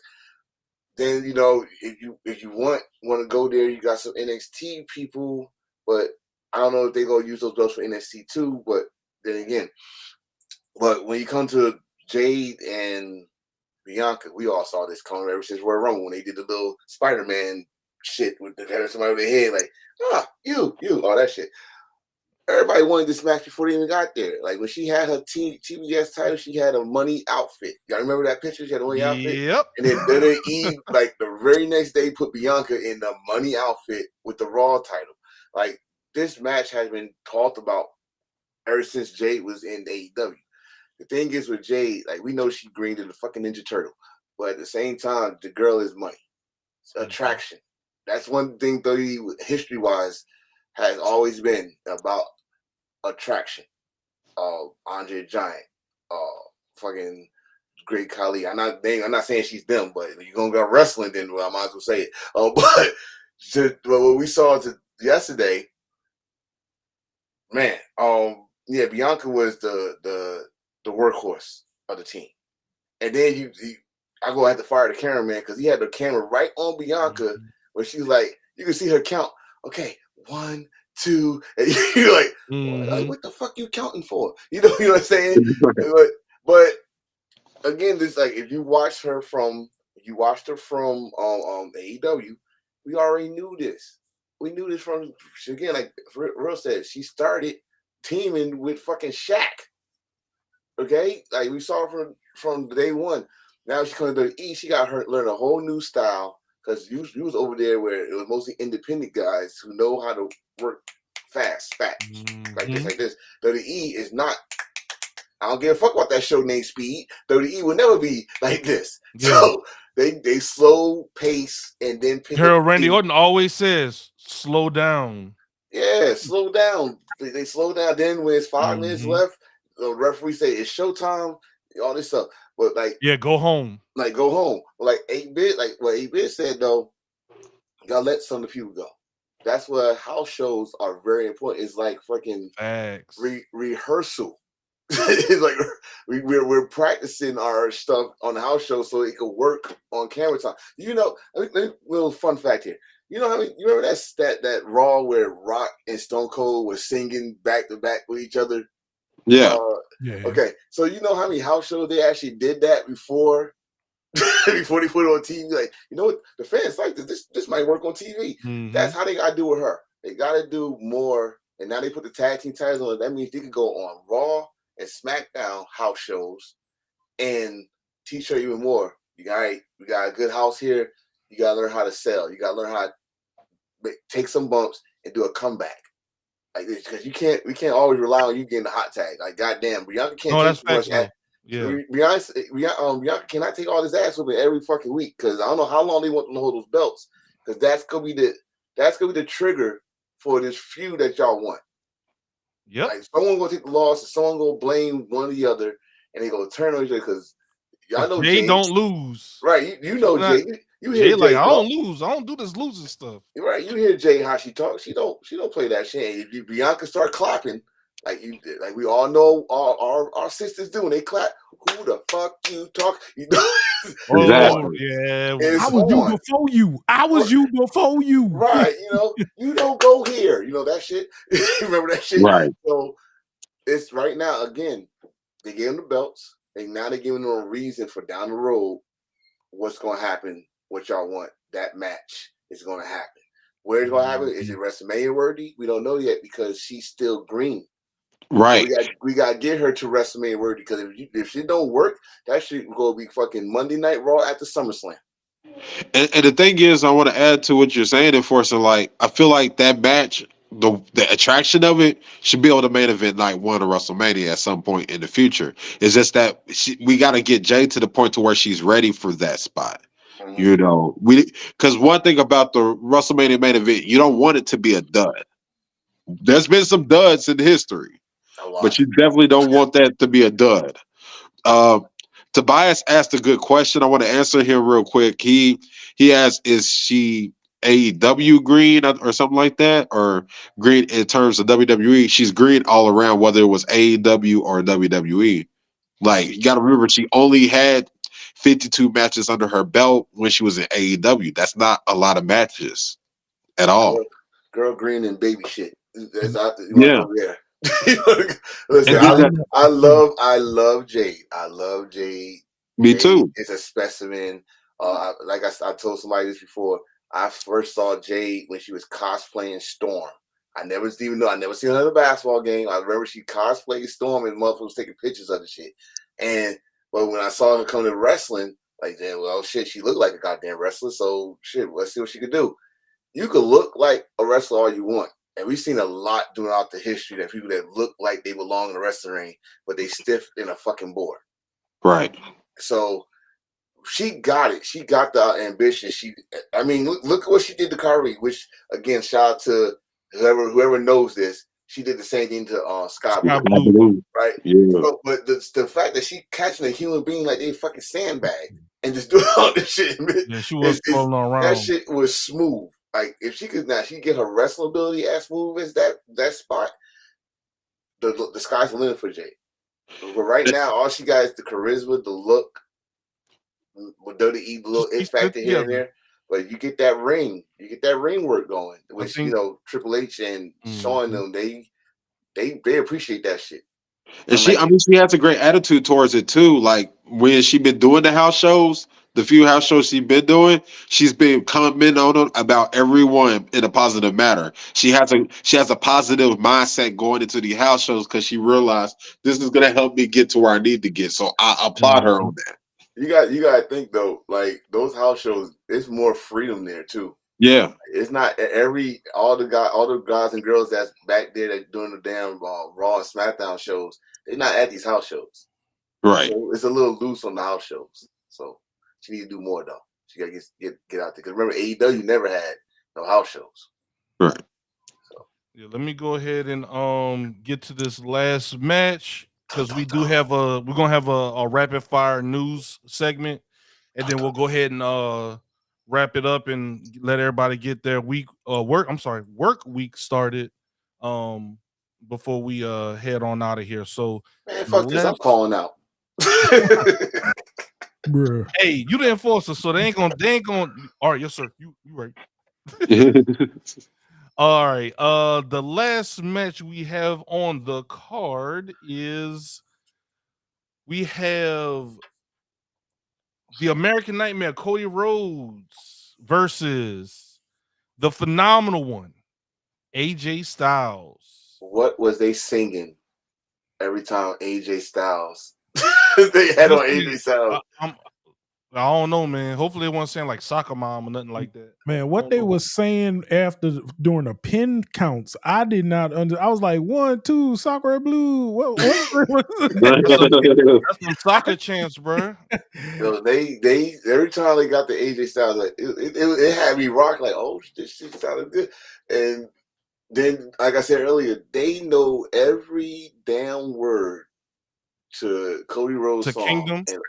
And all we know is that goddamn whoa. Listen, I learned the song from the Dark Order. Cody Rhodes, something. I thought that was the words. So yeah, we gotta do better, people. We gotta do better. But AJ, y'all know AJ has a new theme song, the country rap song. Sucks. It's it ain't what was it? Evil Way? It's not Evil Ways. It's okay, but you's a damn lie, Ziggy. Stop being nice. Right.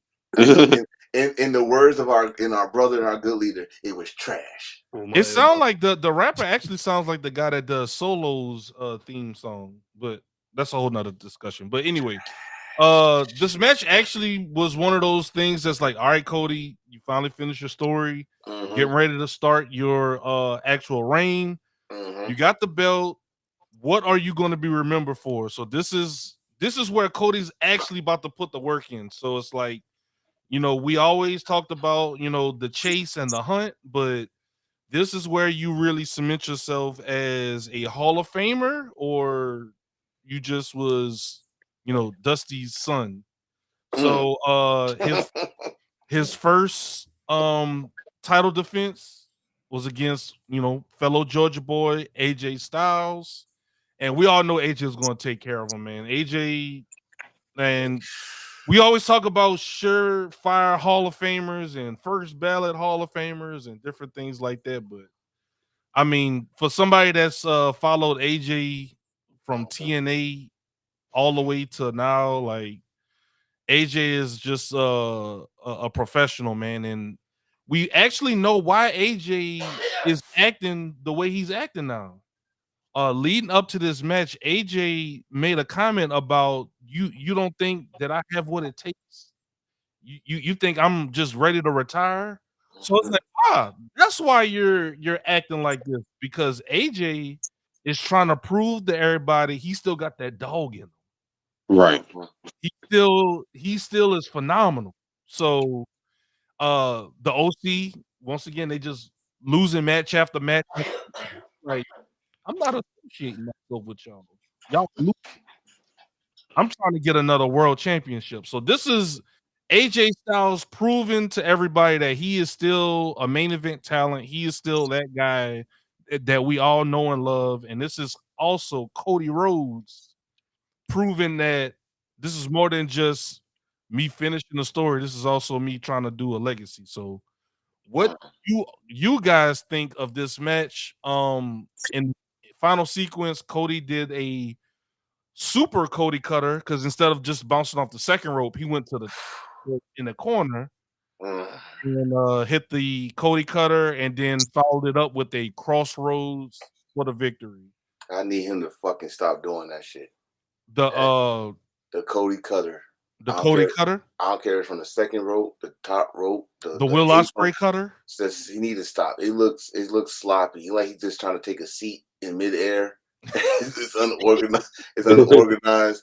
I mean, now, cool, you're trying to do something new, but dude, you almost broke your shoulder against Carmelo Hayes. Trying to do that shit and trying to remake. You're not Ricochet, first of all, so don't do that ever again. Okay. It's scary because, dude, you're the champion now. You worked your ass off to finish this story. Now you're trying to break your damn shoulder. What, you can't carry the weight? Like, come on. Let's get over it. Let's start this new story. But the match, first of all, we talked about this on in the group. Right. When they said Cody AJ was wearing purple because that's the same color he wore against Dusty. And shout out to Michael Cole and Corey for bringing up those things, bringing up that AJ's a former NWA champion, that they was in the Bullet Club. And we'll say this again, Cody Rhodes was never the leader of the Bullet Club. But if Cody was the leader of the Bullet Club, then Carl Anderson was the leader too. And Adam Cole and whole nother can of worms. Right. Wait, you know what I'm saying? Kenny was the leader, right? When Cody came in the fold? Yeah, Kenny was the leader. Cody was trying to take over.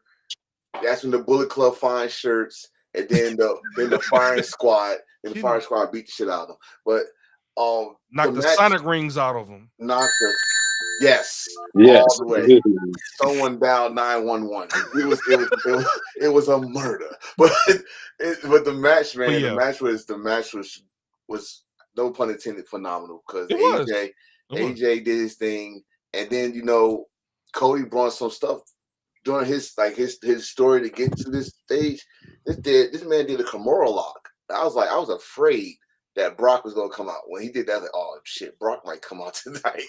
But he did a Kimura lock. Yeah, he did Stardust. I don't know why he did Stardust. Cody, he even mentioned it. He says that, I guess his thing is he picks up moves from his indie days. Yeah, from his feud, from indie days. Like he never did super kick, but he do super kick in honor of the Young Bucks. Mm-hmm. He did. I forgot what move he did for the honor of Hangman. I don't want to see him do a V-trigger knee. Please don't, because if you can't do an ox cutter, don't do a V-trigger knee ever.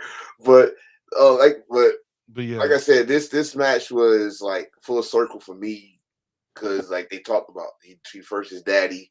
Everybody don't want to mention it, but he first his brother Dustin when he was Black Rain or whatever the shit he was in TNA, and now he faced Cody. So he pretty much fought the whole damn Rhodes family, AJ, and two Georgia boys. Both did their thing with in high school, the state champions, whatever that was. Mm-hmm. Both made more noise outside WWE, which they was talking about. Mm-hmm. this match proved two things. AJ, whoever said you losing it or you lost it's a damn lie. And whoever told him that pissed him off while he was hurt. yeah, whoever he told him came he's back washed like, up. Whoever told him he was washed up, that he dude took did that like personal. that dude, he was on my push-up challenge. Like, this nigga got swole. And AJ said, whoever offended AJ while he was recovering from injury, y'all had fucked up.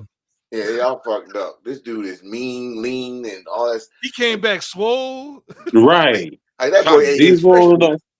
Like, you notice he don't be wearing shirts now. He too confident in that. Right. Like, you see him at the press conference. He at the press conference with no shirt on, just standing there. He doing this. Like, yo, he's standing like this with his chest out like, AJ, happy anniversary. They had AJ all the way bent. I don't know who. I want him to reveal who pissed him off. I definitely want to hear that. Like, I need to know. Somebody offended him, and he was like, "All right." No, I need to know, AJ, so they could piss me off, so I can get swole like you. Like, God damn. Right.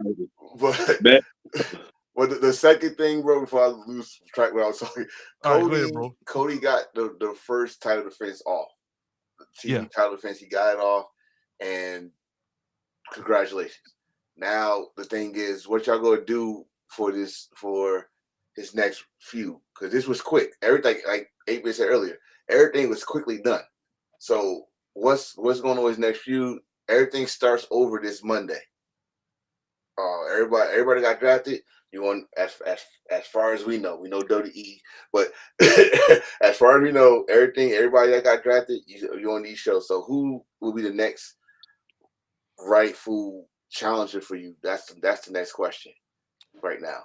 That's a good question. I'm glad you said that, Tone, because that when we get to our rapid fire news and rumors, you know where this is going. But they said about his next opponents and potential next opponents because they might not be nobody right now. But we'll get to that. Let's see. 8-Bit, did 8-Bit a real Garland go yet? I would let 8-Bit go. Okay. 8-Bit go? Okay, so first of all, the person who told AJ Styles he's a bum. Was it you? It was me and Jim Cornette. It was me. It was me, Jim Cornette. I'm letting y'all know. We was in the group message. I text AJ Styles. I said, "What your bum doing sitting there going through a table, old goof?" And he was like, I went, "Yeah, I said it. Yo bum. You ain't been the same. You ain't been the same since you was in the Bullet Club, AJ." And he was like, "Bet." Yeah, that was it. That was it. That's all I got. It was reply, bet. And I was like, all right, dog. So that was me. Y'all welcome. Other than that, man, the match was solid. I'm gonna give it. I don't give out A's. A's is the equivalent of a 10 out of 10. So I'm gonna give it A minus, B plus. I'm gonna give it a B minus. Room for improvement. Mm-hmm. I know they gave it to because it was safe. It was a safe match for Cody. We already know. AJ said, "Say less ginger." Hey, whoever pissed AJ off. Tell you it was me and Jim Cornette. We was in a group message. I said, "Hey, dog, what you doing?" He was like, "Nothing." I said, "Then sit your bum down, you goofy bum. Look at you. You ain't been the same since the Bullet Club. Take that shirt off too." Hey, Tone. It probably was Drew Gulak. No, don't do that. Gulak was playing with the hem of his pants, and he didn't feel comfortable about that. But we was like, "Yeah, Joe." Trying to shake his hand. Yeah. He went to shake his hand and slapped him on the tip. He just flicked the tip. No diddy. It was like ran off into the back screaming free pancakes for everybody. Free pancakes for everybody. Gulag. Catch him in the gulag. Oh god. But yeah, it was a good like B minus for me. It was safe for Cody.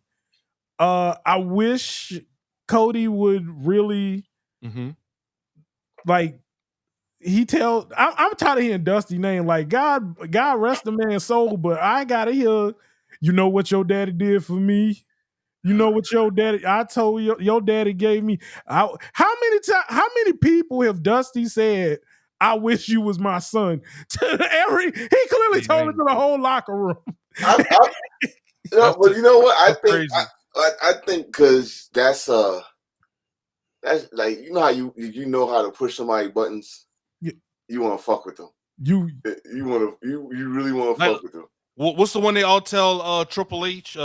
Get your balls out of your wife's purse. Right. They find all right, bro. That like once they find out what gets you pissed off, then everybody gonna say it. Like everybody. I don't want to hear Dusty name. The only time they talk more about Dusty than Dusty did Ric Flair, and that's saying something. Like, bro, let the man rest in peace wherever he is. Him and Eddie Guerrero. Yes, oh, man. Yes, the three amigos, like, bro, paying tribute to his great grandfather Eddie Guerrero. Every luchador is doing that, and that just shows the influence, though, man. I hate that. We get it. Even in basketball, how many people trying to in these dunk contests? How many people still trying to dunk from the free throw line? And Kobe, hey, bro, stop. Wait, hold on. Is that for Jordan or is that for Dr. J? They don't want. No, you can't say that. Exactly. I started firing this motherfucker. It's really for. They gonna say Jordan did it, but no, man, it was for. I mean, like what? It was for Bird. It was for Bird. It was for the Larry. It was for the King Larry, dog. The 3-point competition. But yeah, it was a good solid. It was a good solid for me. I'm just like I said, I'm just tired of hearing Dusty at this point. It's enough. Yeah. Like I guess because if you look at it, most of the main roster are like alumni of that OG NXT. Yes. And kind of going into Black and Gold, which was Dusty University, essentially. Yeah. I'm waiting for Gunther versus Cody. Cody, your father told me. That's messed up because he don't know. It had anything to do with Dusty. Right. Gunther was not I was his son, Cody. If Gunther say that, everybody was like, but nigga, you was not even around. So what? Your father said ring general. He said it in spirit. He came in my dream. And Kaiser, ladies and gentlemen, the true heir of Dusty Rose, the ring general. Gunther. The Austrian nightmare. The Austrian nightmare. The Austrian dream. Gunther. Like, yo, bro, get out of here, man. I'm tired of y'all. If Gunther say that'd be a smack in the goddamn face. The Austrian dream. Gunther. Like, all right, bro, get out of it. Y'all just making storylines up. Bro. They gonna CGI Dusty and Gunther together. It's gonna be. I met Dusty Rose as a child when I flew to America in a shoebox, Cody. And I only wanted to meet your father. And he said to me, you are the future of this industry. Hell, Gunther. Bro. Be like, all right, bro. I'm tired. I'm tired of this, dog. I'm tired of hearing about Dusty. Everybody he faced just gotta have a Dusty story. Almost. They love that man, bro. I understand. I love Dusty too. When he told Flair, bring out that old cashmere coat. I love Dusty too. I love you told you're looking at the finest. You're looking at the most well-dressed man in all of wrestling entertainment. That is cash. Yeah, this. Now tell Flair bring out that old cashmere coat. Like, all right, dog. Like, all right, Dusty, bro. That fucking snicker laugh he had. Bring out that old cashmere coat, Flair. Like, all right, dog. The man, Dusty. Oh, that's the man said, "Hey, Roman, go straight to my promo class. You cannot speak. I am You cannot Liaki. Look, the only thing I want, and they were like, Solo, why did you do it? I need Solo to look dead at the fucking camera and say, I did it for The Rock. That's all I need. I did it for The Solo Rock. look dead in the camera. Solo, Why'd you do it, Solo? Solo, why did you turn on the tribal chief? I did it for The Rock. I'll be like, people. For the people. I did it for the tribal chief. I did it for The Rock. You're like, all right, dog. Get off the screen, dog. You was good with your promos until this one event. But yeah, I'm gonna give it a B minus. I'm gonna give Cody match a B minus. It was safe. It was what we expected. Nothing more, nothing less. Mm-hmm. But yeah, I my only thing is I just wish we had a tag team title match in there to represent. Now I don't know what they're doing with Logan Paul with this. He the next Roman Reigns, I guess. Show up for big body events. That man got his brand is he got a decal in the ring in a stand. He pretty much saying that's me. That's me right there. He gonna be a champ for a while. Yes. If not the world champ or Money in the Bank winner soon. Hey, hold on, man, because that dude got a full-time contract, so he need to show up a little bit more. I do give him that. He show up every episode so far, or have a he may not wrestle, but you cannot hold that belt hostage, bro. But not that belt, not the United States belt. No, you should not. This is me and you. This is the belt me and you bled and sweated for, Tone. The belt of the United States. That's the veterans. Belt. That's the best belt. And how dare him? He don't even claim he's from America. Look, we even got the name tag. Look at that. The dog got the name plate. He even got the name plate. The U.S. belt. This is low key my favorite belt. The U.S. belt. Low key. Well, and this man really out here. He said, "Yeah, where you from? I'm from Puerto Rico." He said, "I'm he moved to Puerto Rico. I forgot about that. But Cleveland, Ohio, via Puerto Rico, so like the Canaan Islands of Puerto Rico. Like, but we're gonna move over into our news and rumor segment, and then we're gonna get y'all on up out of here. Yeah. All right. Let's see. The first thing we have is Drew McIntyre finally puts pen to paper and he signs the WWE contract that was presented to him. I don't know why, bro. I don't know why Drew is so funny to me, bro. Just his face. Man, shout out to Drew, bro. I don't know what. I don't know if it was Vince leaving or what, but Drew been in this bag since he's, I don't know, I won't say since he's returned, but like in the past like 4 to 3 months, like Drew's been in this bag. But The Rock gives him a personal gift at a restaurant, or I don't know how they arranged that, but Drew, he bought the restaurant. He bought the restaurant. That's Dwayne's restaurant. He's at Dwayne's restaurant. Dwayne's restaurant. It gave him his Thundercat sword, you know. But also, Tone, what are some other names that re-signed recently? I know Drew is the big one, but Seth Rollins. Seth Rollins re-signed. Finn Balor re-signed. Damian Priest re-signed. Right now, we all know it's gonna happen, but Becky Lynch. Becky Lynch didn't resign yet, but she probably already did because she's doing that book tour and looking like a goddamn statue. We'll promote your book if you resign. The man can read. Not the man can read. I can write and read. The man likes books. The man. The man has come around to reading books. Don't play less, play more. Yes. Wow. But All right. yeah, he those are just the names that got signed. That's some of the names. I think, going.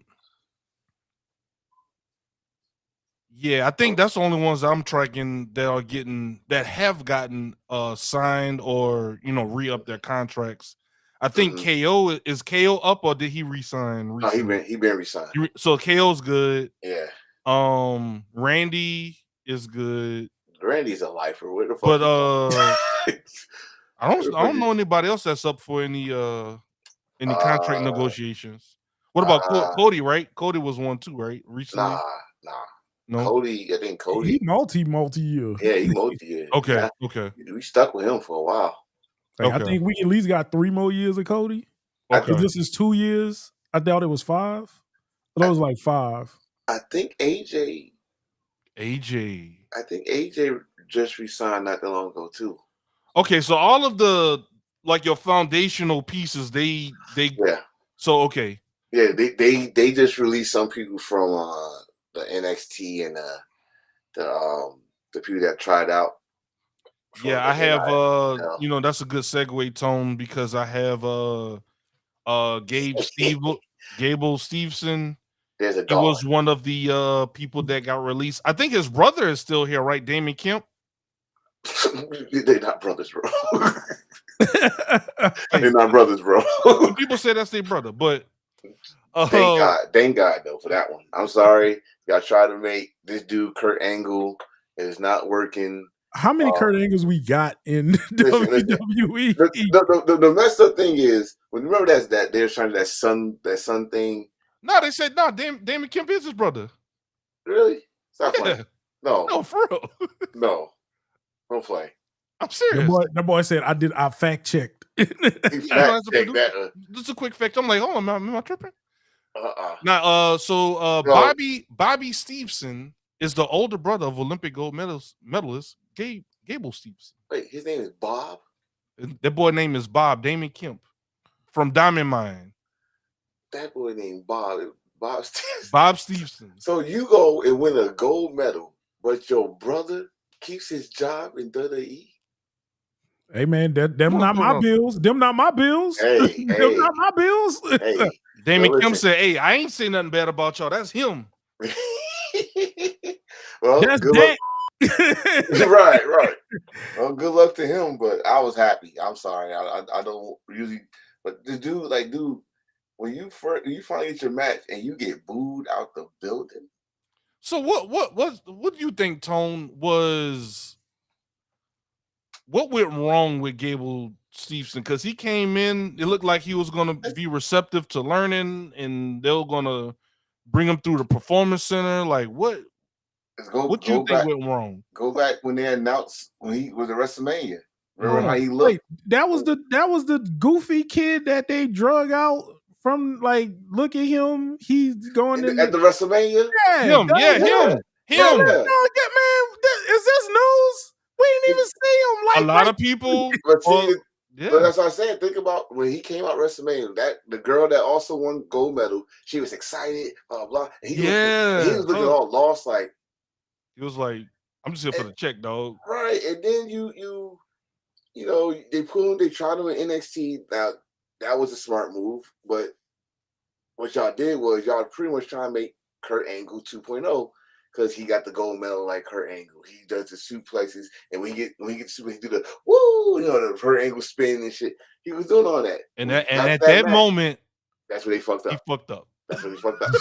Because at the show, they booed him and cheered Baron Corbin. When the fuck did they cheer Baron Corbin? So like it was a done deal. And then he chose to go train for the Olympics. That's that's strike 2 right there. Nah, Brock don't train nobody, Tobias. Oh shit. That's Paul Heyman's job. I mean, I think Brock did train somebody, but we should not say his name. I think it was what was his name? Large. I don't know. The guy that the guy like his booty hole being played with. Sullivan. Lars Sullivan. Yes, you know. Thank you. You know what I'm talking about. Lars Sullivan. Lars Sullivan. Brock trained him. Hey, yo. After that, Brock said, I ain't training them boy after that. I don't know what y'all be doing. That boy Brock said, Never again. Never. Never again. Them boys weird. I'm gonna take my ass back to Canada. This some bullshit. That boy Brock was about to go to Suplex City. All he heard was, Whoa. and I'm good. Yo. Oh, what was that time? What you say there? What you say there? What you say there? Gable doesn't have to be the next Colonel. He just has to. Yeah, just because he and I think that's something that WWE is going to have to learn. Just because someone's a Olympic gold medalist, that don't mean that got to be their gimmick. Yeah, but with all due respect, what's his name? Chad Gable. That's the dog. Closest you gonna get to Kurt Angle than anybody. That boy Gable got that dog in him. That's the closest you gonna get. Nobody else. Stop it. So, but yeah, I'm not mad about Gable getting released. Nah. Some people were saying he should go to AEW. I did. I said that man need to go home. I said he need to go to AEW so they can say, "Oh, we got Olympic gold medals in our group." Everybody else had one. It might work out for him. You never know. What TV time? What TV time? And just let them do. Yeah, what TV? What TV time? What TV time? Collision. That's about it. Collision. That man gonna be AEW gonna have world championships and world champions. They gotta have like a part-time job due to them not getting TV time. Like you can't keep adding more people and you not adding no more minutes to the shows. It's impossible. Yeah. Shit. That's the thing about AEW. They know how to freaking add some damn minutes. Like, do you ever went to a live show AEW? You be there for 5 recordings. Yeah. Yeah. Like, you're doing 3 shows and then you gotta do Ring of Honor and all that. Like, you did forever. They hold you hostage. They lock all the doors. Where you going? You can't leave. You're not recording. Where you going? Where you going? Man, next time AEW comes to New Orleans, though, I am going to try to make it. So we take it on. Let me know when you taking off. You know I got time to burn. Time to burn. You better sign a waiver, motherfucker. They gonna hold you hostage. Hey, man. Where you going? We got one more show to go. We got 2 more pieces of news before we get on out of here. We have good old submission specialist himself. We knew that was Drew Gulak. Even Bryan Danielson, who spoke very highly of Drew Gulak, even when he was in the WWE, even he radio silent. Like, I don't know him. Even it's too hot for me to touch. Well, shut up. Don't you say nothing. Don't you say nothing. You won't be like him too. You won't get canceled. You won't be fine. Yeah. So what's your thoughts on this, fellas? On Drew Gulak and Triple H actually said he wasn't released. He was just not re-signed. Yeah. So his contract expired. They just let his contract run out and they just didn't re-sign him. That's what really happened. That's crazy timing though. Like, you went from Ronda Rousey talking about you trying to touch her damn string, saying I was trying to shake your hand. Her hand's all the way up here, bro. Why you? That's the worst timing during his contract negotiations. That's crazy. And then after all this going, now you get all this. Oh, he was a bully and this and that. Like, wait, where all this come from? Like, they actually got footage where he intentionally spiked somebody on their head during the match. You got footage of him doing that, purposely hurting somebody. Yeah.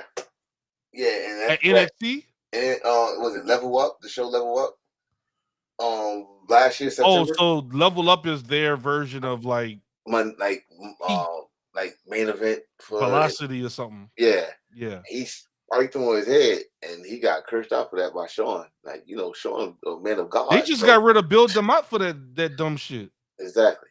I didn't know he did that. That's what they say. I got it on video. Well, I mean, you can't deny that part. That part when he spiked my man in the head. Yeah, but everything else is like. They didn't see what happened to Bill DeMott. What has he done after he got walked up out of in NXT? What he been doing? I don't know. Yeah, bro. Like No laughing matter. I don't know. no laughing. What was it? Hugh Morris. Humor. Humorous. No. Humorous. Yeah. Drew Garlack is a bully. That's Yeah, Ty. that's they saying. That's they saying. Rhonda shed some light on something that's been going on apparently with Drew Gulak. I didn't know about that, but you don't play with that. That's somebody's career. Life, them on not the head career, like that's that. their life. Yeah. Motherfucker can't be walking no more. You saw what happened to Big E. Don't bring that up. Bro. I gotta see Ridge Holland freaking work every damn Tuesday, and Big E can't wrestle again. That's not even. Yeah, Big E said he talked to the doctor again recently. I'm sure y'all are aware of it, but he said that I ain't risking it's not so much about him working out or anything like that. It's the impact. Yeah. Like taking the impact. And the break was like so high up. I think that's what the problem was. Same with Tyson Kidd. Tyson Kidd said his neck break was linear with his mouth. So think of that part of your neck. So it's not like the bottom part of your neck. It's like way up here, almost by your brain stem. Yeah.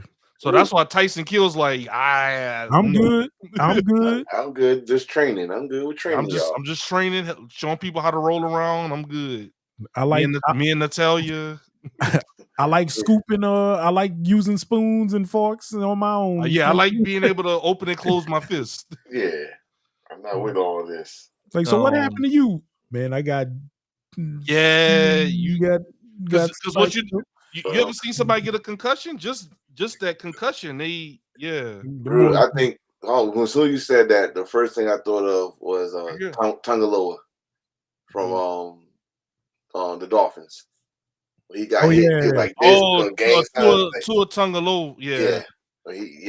Shit, that was bad, bro. Them people in them slap fights be like, boom.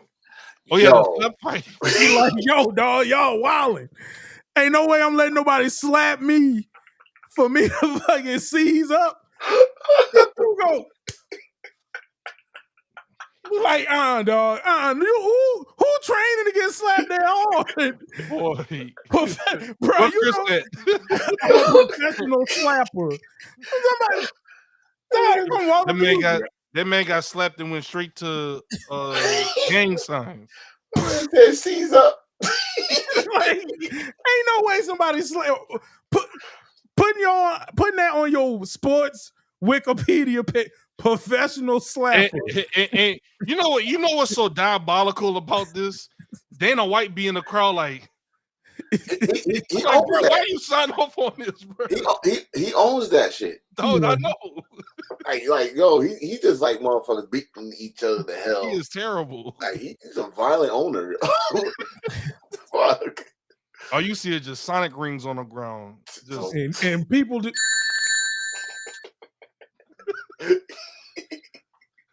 All you see is knuckle up.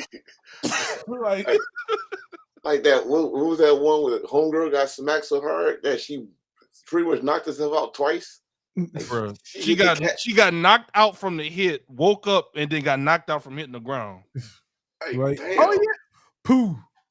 Yeah, man. Like, yo, what? I just woke up to a catheter inside of me. What the hell happened? You got smacked. You got smacked. That's a professional smacker. Yeah, look at the mirror. The handprint is still on you. God damn. What we got? But the last part of news I got is Wyatt family or Uncle Howdy's family or whatever they're deciding to call it. Believe. Yeah, Believe. So I know a lot of people were kind of speculating on Uncle Howdy. It was Bo Dallas. So we finally got that out of the way. We knew that. Which we all knew, but some people were like, I think they were naming people from the Indies. And I never believed it. Don't you believe it? Yeah. But these are some of the rumored members for Uncle Howdy Group. You have Dexter Loomis, Joe Gacy, Nikki Cross, and a returning Eric Rowan. Also, Braun Strowman was also rumored because he returned recently.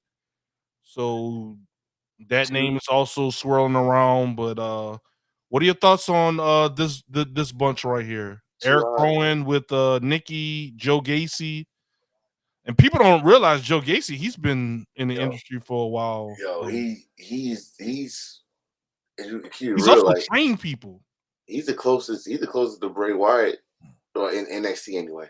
Mhm. Than anybody. But I don't know about that Nikki Cross because I thought it was gonna be Alexa Bliss. Like she's been training, she had the baby, she's been training. So people have thrown Liv Morgan's name out. Some people have thrown like you said, Tone, Alexa Bliss. Nikki Cross would feel right though, because her character was weird as shit. Like And she hasn't been doing it. This will give her a platform anyway because give her a chance to get some shine too. See what she does. Yeah, Somebody different. Eric Rowan, yeah, that makes sense. But it would make sense for Alexa Bliss though too because she had a connection with the Fiend. If we want to stay with the storyline too, so yeah, Dexter Loomis, he has the stalker gimmick. That I gotta see how they gonna do this because The Shining. What they gonna do with this? Because it's gonna seem kind of weird. Like, without Bray, it's and then they're gonna be named Wyatt 6. That's what he was gonna name it. Yeah, Wyatt 6 with but it's only gonna be 5 members, and then Bray would be the 6th. Is it something like that? Right. Because they're gonna still say like in spirit he's still part of it. Well, that's what I That's think. what some people were saying. That's gonna be like Dark Order with Brody. Yeah, like with Brody Lee. That's right. So they never named a new leader. Right, and it didn't work out well. Yeah. So I think, man, you might as well have Uncle Howdy be the. That's a good point. That's almost like, damn, and they both were part of the Brody Lee and dang, that's crazy, bro. Bray Wyatt and Brody Lee. So I don't think they should. I think Uncle Howdy should be the leader. Well, I don't know. Actually, that might not be the character though. He's been working on something. You go on his YouTube page. So yeah, and Uncle Howdy might not be the character. He might shed that Uncle Howdy thing, and yeah, he might take that off and have that new character. Or he might say Uncle Howdy since that was something Bray created. I don't know. I don't know. It's gonna be interesting. But see, this is what I love about wrestling: the speculation. Like, what do you? I want them. What do you think, 8-Bit? I want them to get rid of that. I want them to get rid of leave that as a legacy. Memory for Bray. Yeah. Legacy, start something different. Yes, let that rest. It don't need to go any further than the memory of Bray Wyatt. It's not his creation. It's not his direction, because he's not there to gauge the fan reaction and make changes accordingly. It's not going to be the same.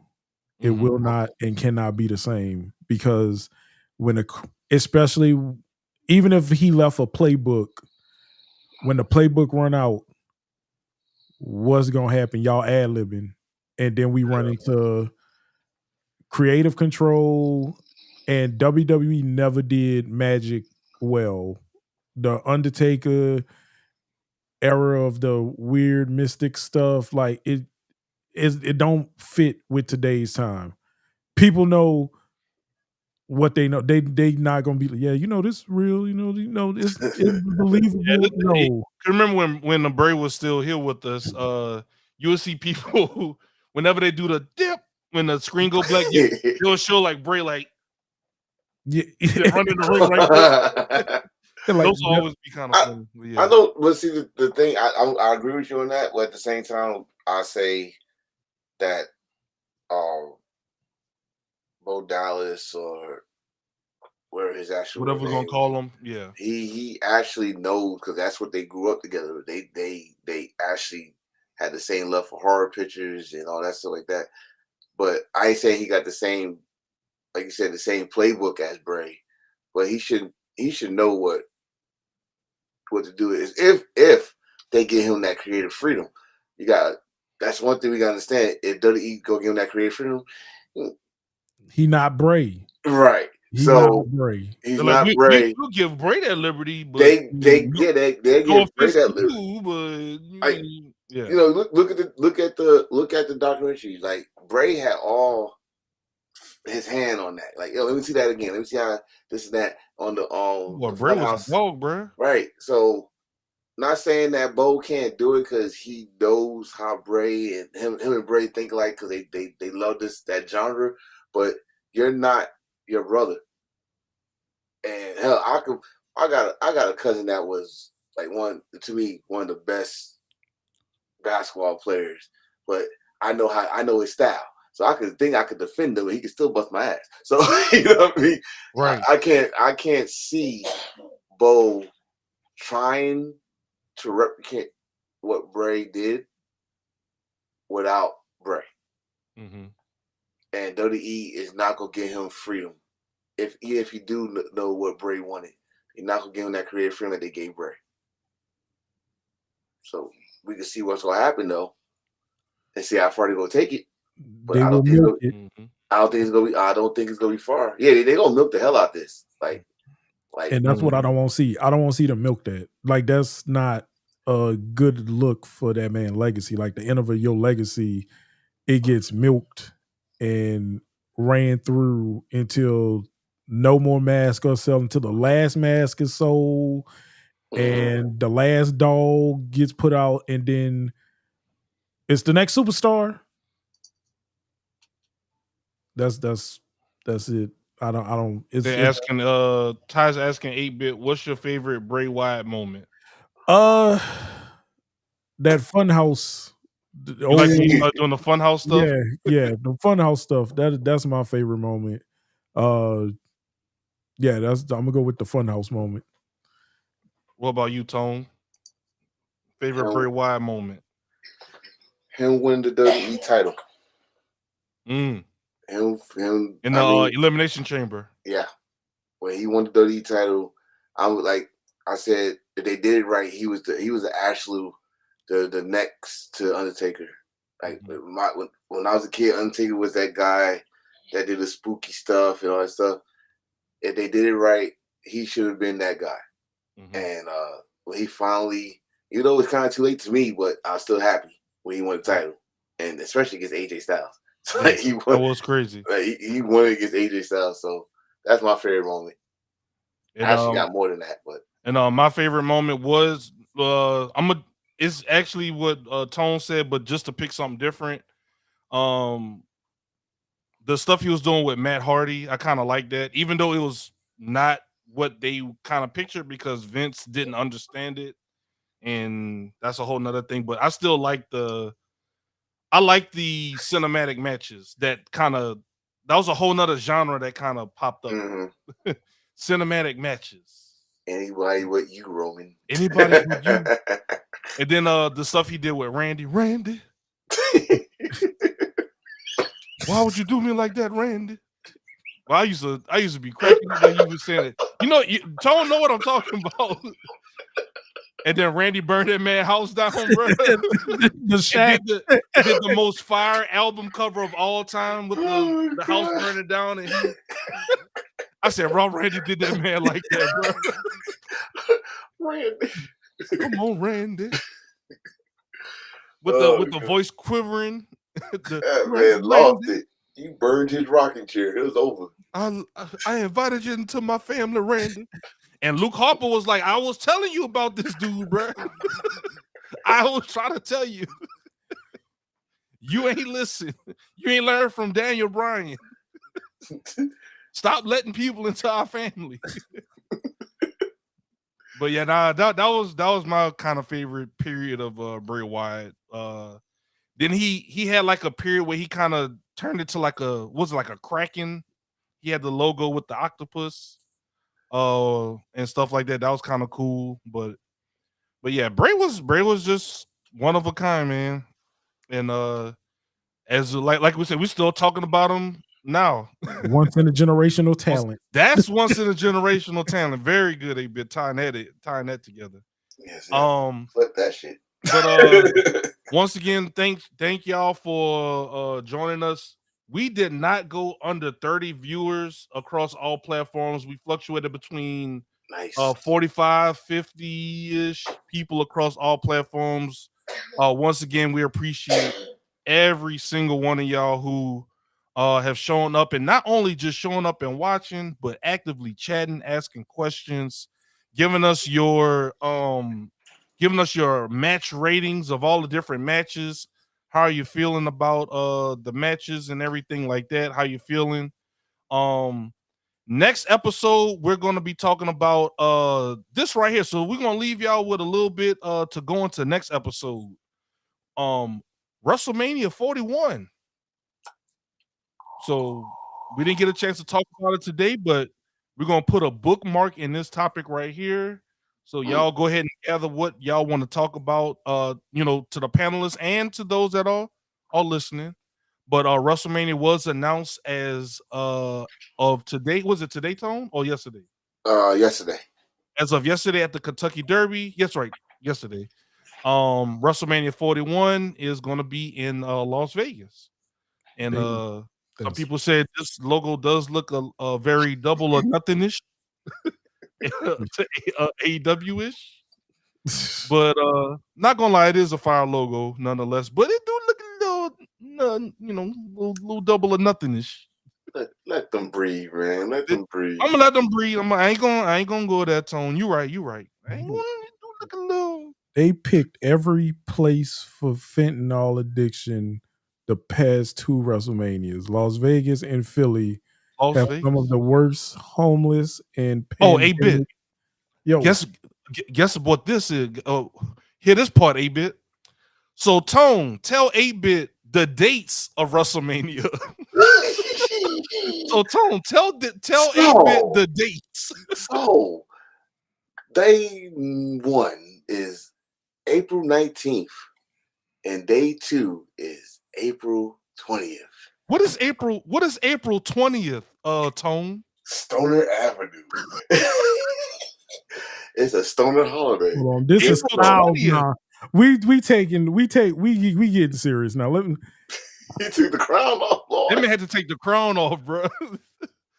The man said, "Look, this ain't 8-bit no more. This is Styles." This gonna be the worst. And they not doing closed arenas no more. Allegiant is Allegiant Field. Yeah, closed? Allegiant got a roof. It's a roof. Boy, that's gonna be smoked. Contact high. Who won? We won. We won. Tone be like, somebody gonna just tap Tone on the shoulder. Hey, I'm gonna do a sample search. They better play the whole pay-per-view on the dome. They better play the whole pay-per-view on the dome outside. Hey. So that's gonna be an interesting topic. Y'all kind of heard where we kind of going with that. But yeah, next week we're gonna get a little bit more detail on everybody's thoughts about this. Some people thought it was gonna be in Minnesota, which was a good central place, especially for a heels meetup. That's like really in the smack dab middle of all of us. But we'll talk about that next week and during the week. Let's go into final thoughts. Starting with Tone. And then we'll go ahead and end the show on that note. Well, let's try to make this quick. Good weekend of wrestling. I hope everybody enjoyed wrestling. I hope everybody took notes on how to enjoy when you at a fucking event instead of trying to embarrass the company that you paid a ticket to see. These international fans show you how they party.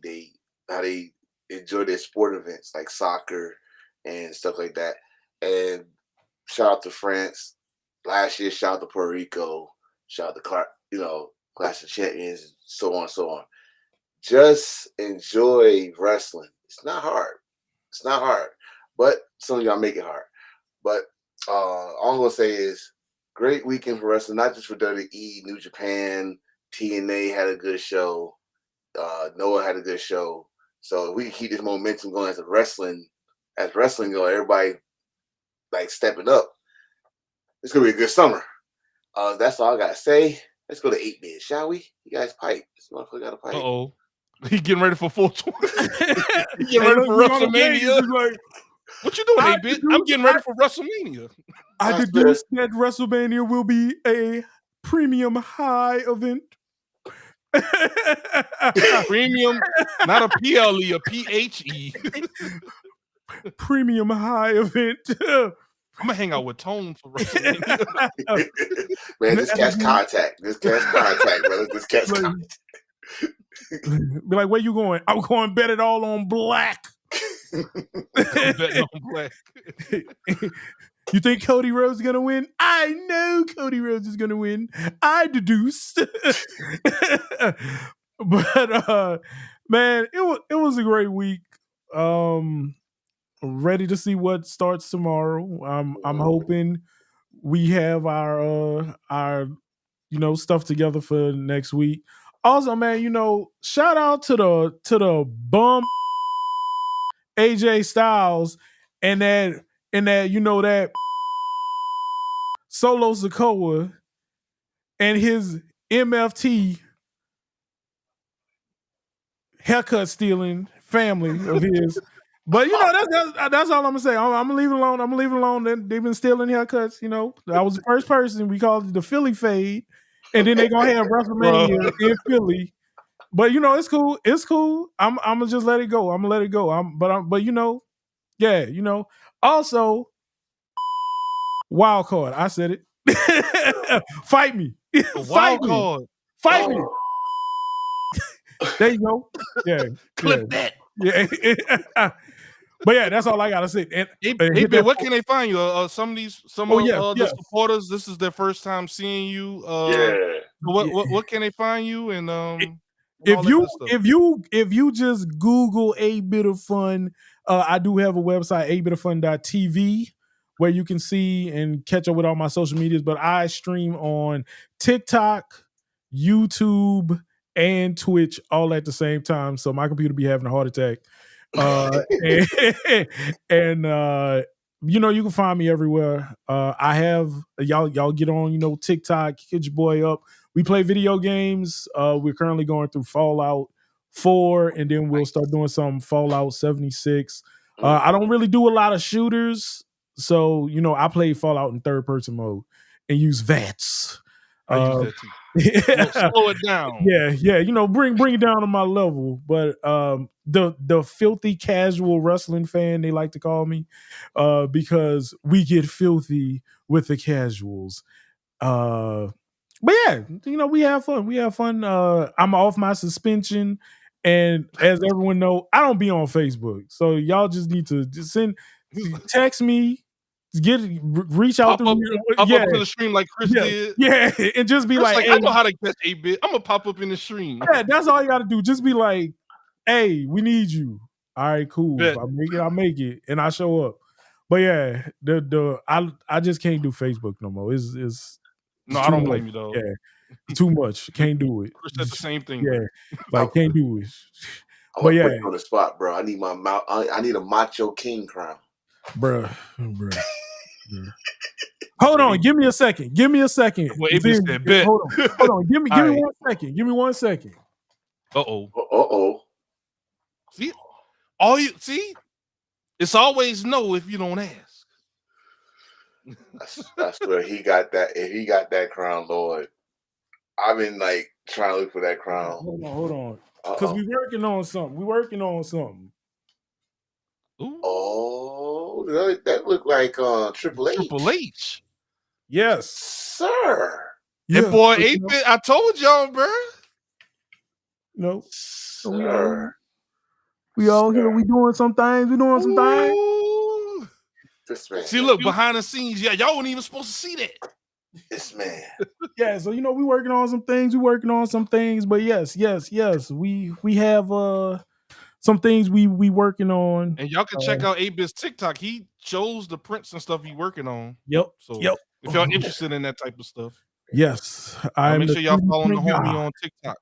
the 3D print god. Yes, you can find me everywhere. If you look up 8-Bit of Fun, you can see me everywhere. But talking about 8-bits print. Well, we went up to 40. the algorithm. The algorithm was like, hey, nobody, no black people be doing 3D printing. Let me. What did he say? But yeah, we working on these. I got one started for Zig. Yeah, that's nasty. Yeah, That's dope. And we just gotta put it in the work. But yeah, we Nasty working on work. Crazy work. And once that gets done, I'm gonna have Zig, showcase it off. Oh yeah, we're gonna have fun, man. Yeah. But yeah, that's it for me. That's it for me. Producer, go ahead, give your flowers, man. Yeah, we always give flowers out, man. And Yeah. I had a good conversation with my boy Tone and Chris in our production meeting, and one of the things we talked about is storms. And it was like storms are inevitable. Everyone is going to go through storms in their life, but one thing that we took from it is, you just don't let the storm affect your character. You don't let the storm, start affecting you on the inside. So if you don't take anything from this podcast, take away this is, no matter what storms you go through in life, make sure you're storm proof. And storm proof means, you don't let the storm affect you on the inside. Insurance. You know what I'm saying? Protect yourself. Yes. Stay strapped. And also to add your boy on Steam, Ziggy the Beast. Beast is spelled with a 3. We be on there. With a 3. Cause some kid named Gabe is called Ziggy the Beast, and I can't get my name back. Hey, I'm like Cody. I'm on the indies. I had to pay for my name. Wow. But now definitely once again appreciate y'all, man. Can't thank y'all enough. I don't know how we're getting more viewers towards the end of our show. Ain't that something? We definitely appreciate y'all. Y'all gotta watch the rewatch now. Y'all gotta watch the rewatch. Like Monday Nitro or something. Watch the rewatch. Start throwing stuff in the stream. Algorithm, hit me up.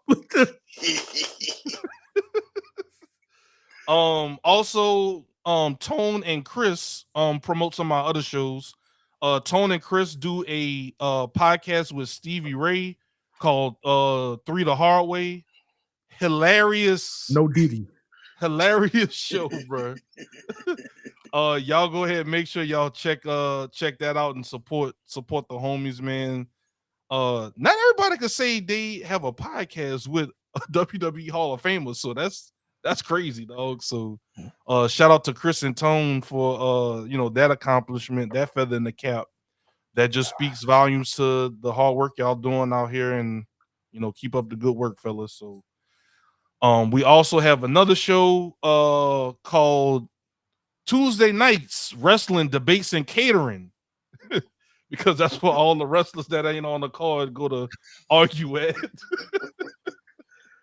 Chris and Joe. I ain't gonna lie, bro. This stuff be hilarious on TikTok. And it's what the name is what it is. And Tone can tell you it is debates. They be debating on everything. Everything, bro. Everything. Debates and catering. Why just couldn't be just wrestling debates, bro? Why I gotta be in catering? Oh no, they I gotta be in catering though, bro. They get in all the salad and all the stuff. They don't care. Yeah, so make sure y'all are following the Hills for Life page on TikTok. That's where all that stuff go down at. And that's all we got, man. The madness. The madness. The madness. Hulk Hogan, I'm tired of your hot dogging and grandstanding. I saw you sticking your fingers with Miss. Hey, Macho Man had a 100%. I tell everyone, and we go close. Macho Man was 100% vindicated and understandable for turning heel on Hulk Hogan. Yes. Yes. He had that coming. Yes. We all agree with that. You know, some people was like, I don't know Hulk Hogan yet. I'm like, nah. Hulk had that coming, bro. That man had receipts. And speaking of receipts and had it coming, Rikishi dropped a diss track. Oh, I couldn't believe you sent that to us. Oh my God. Bro, when I tell you I was in tears. I never laughed so hard. Laughing. I just woke up, I said, why is Rikishi dissing Hulk? Why is this trending? Why is this trending? Oh man. But once again, y'all, this is Hills for Life Radio live from the Zamunda Studios, from Zamunda Podcast and Zamunda Productions. This is your boy Ziggy the Beast with Fat Daddy Enforcer, named that by the Vince Russo, who named him that, who gave him that nickname. Russo. Freaking Vince Russo give you a nickname. That's your name, bro. Yep. And the returning 8-bit of fun. This is Hills for Life. This was episode 254. We appreciate y'all. And until the next one, love wrestling. See, they really stole my haircut, dog. Look. They really did steal your haircut, dog.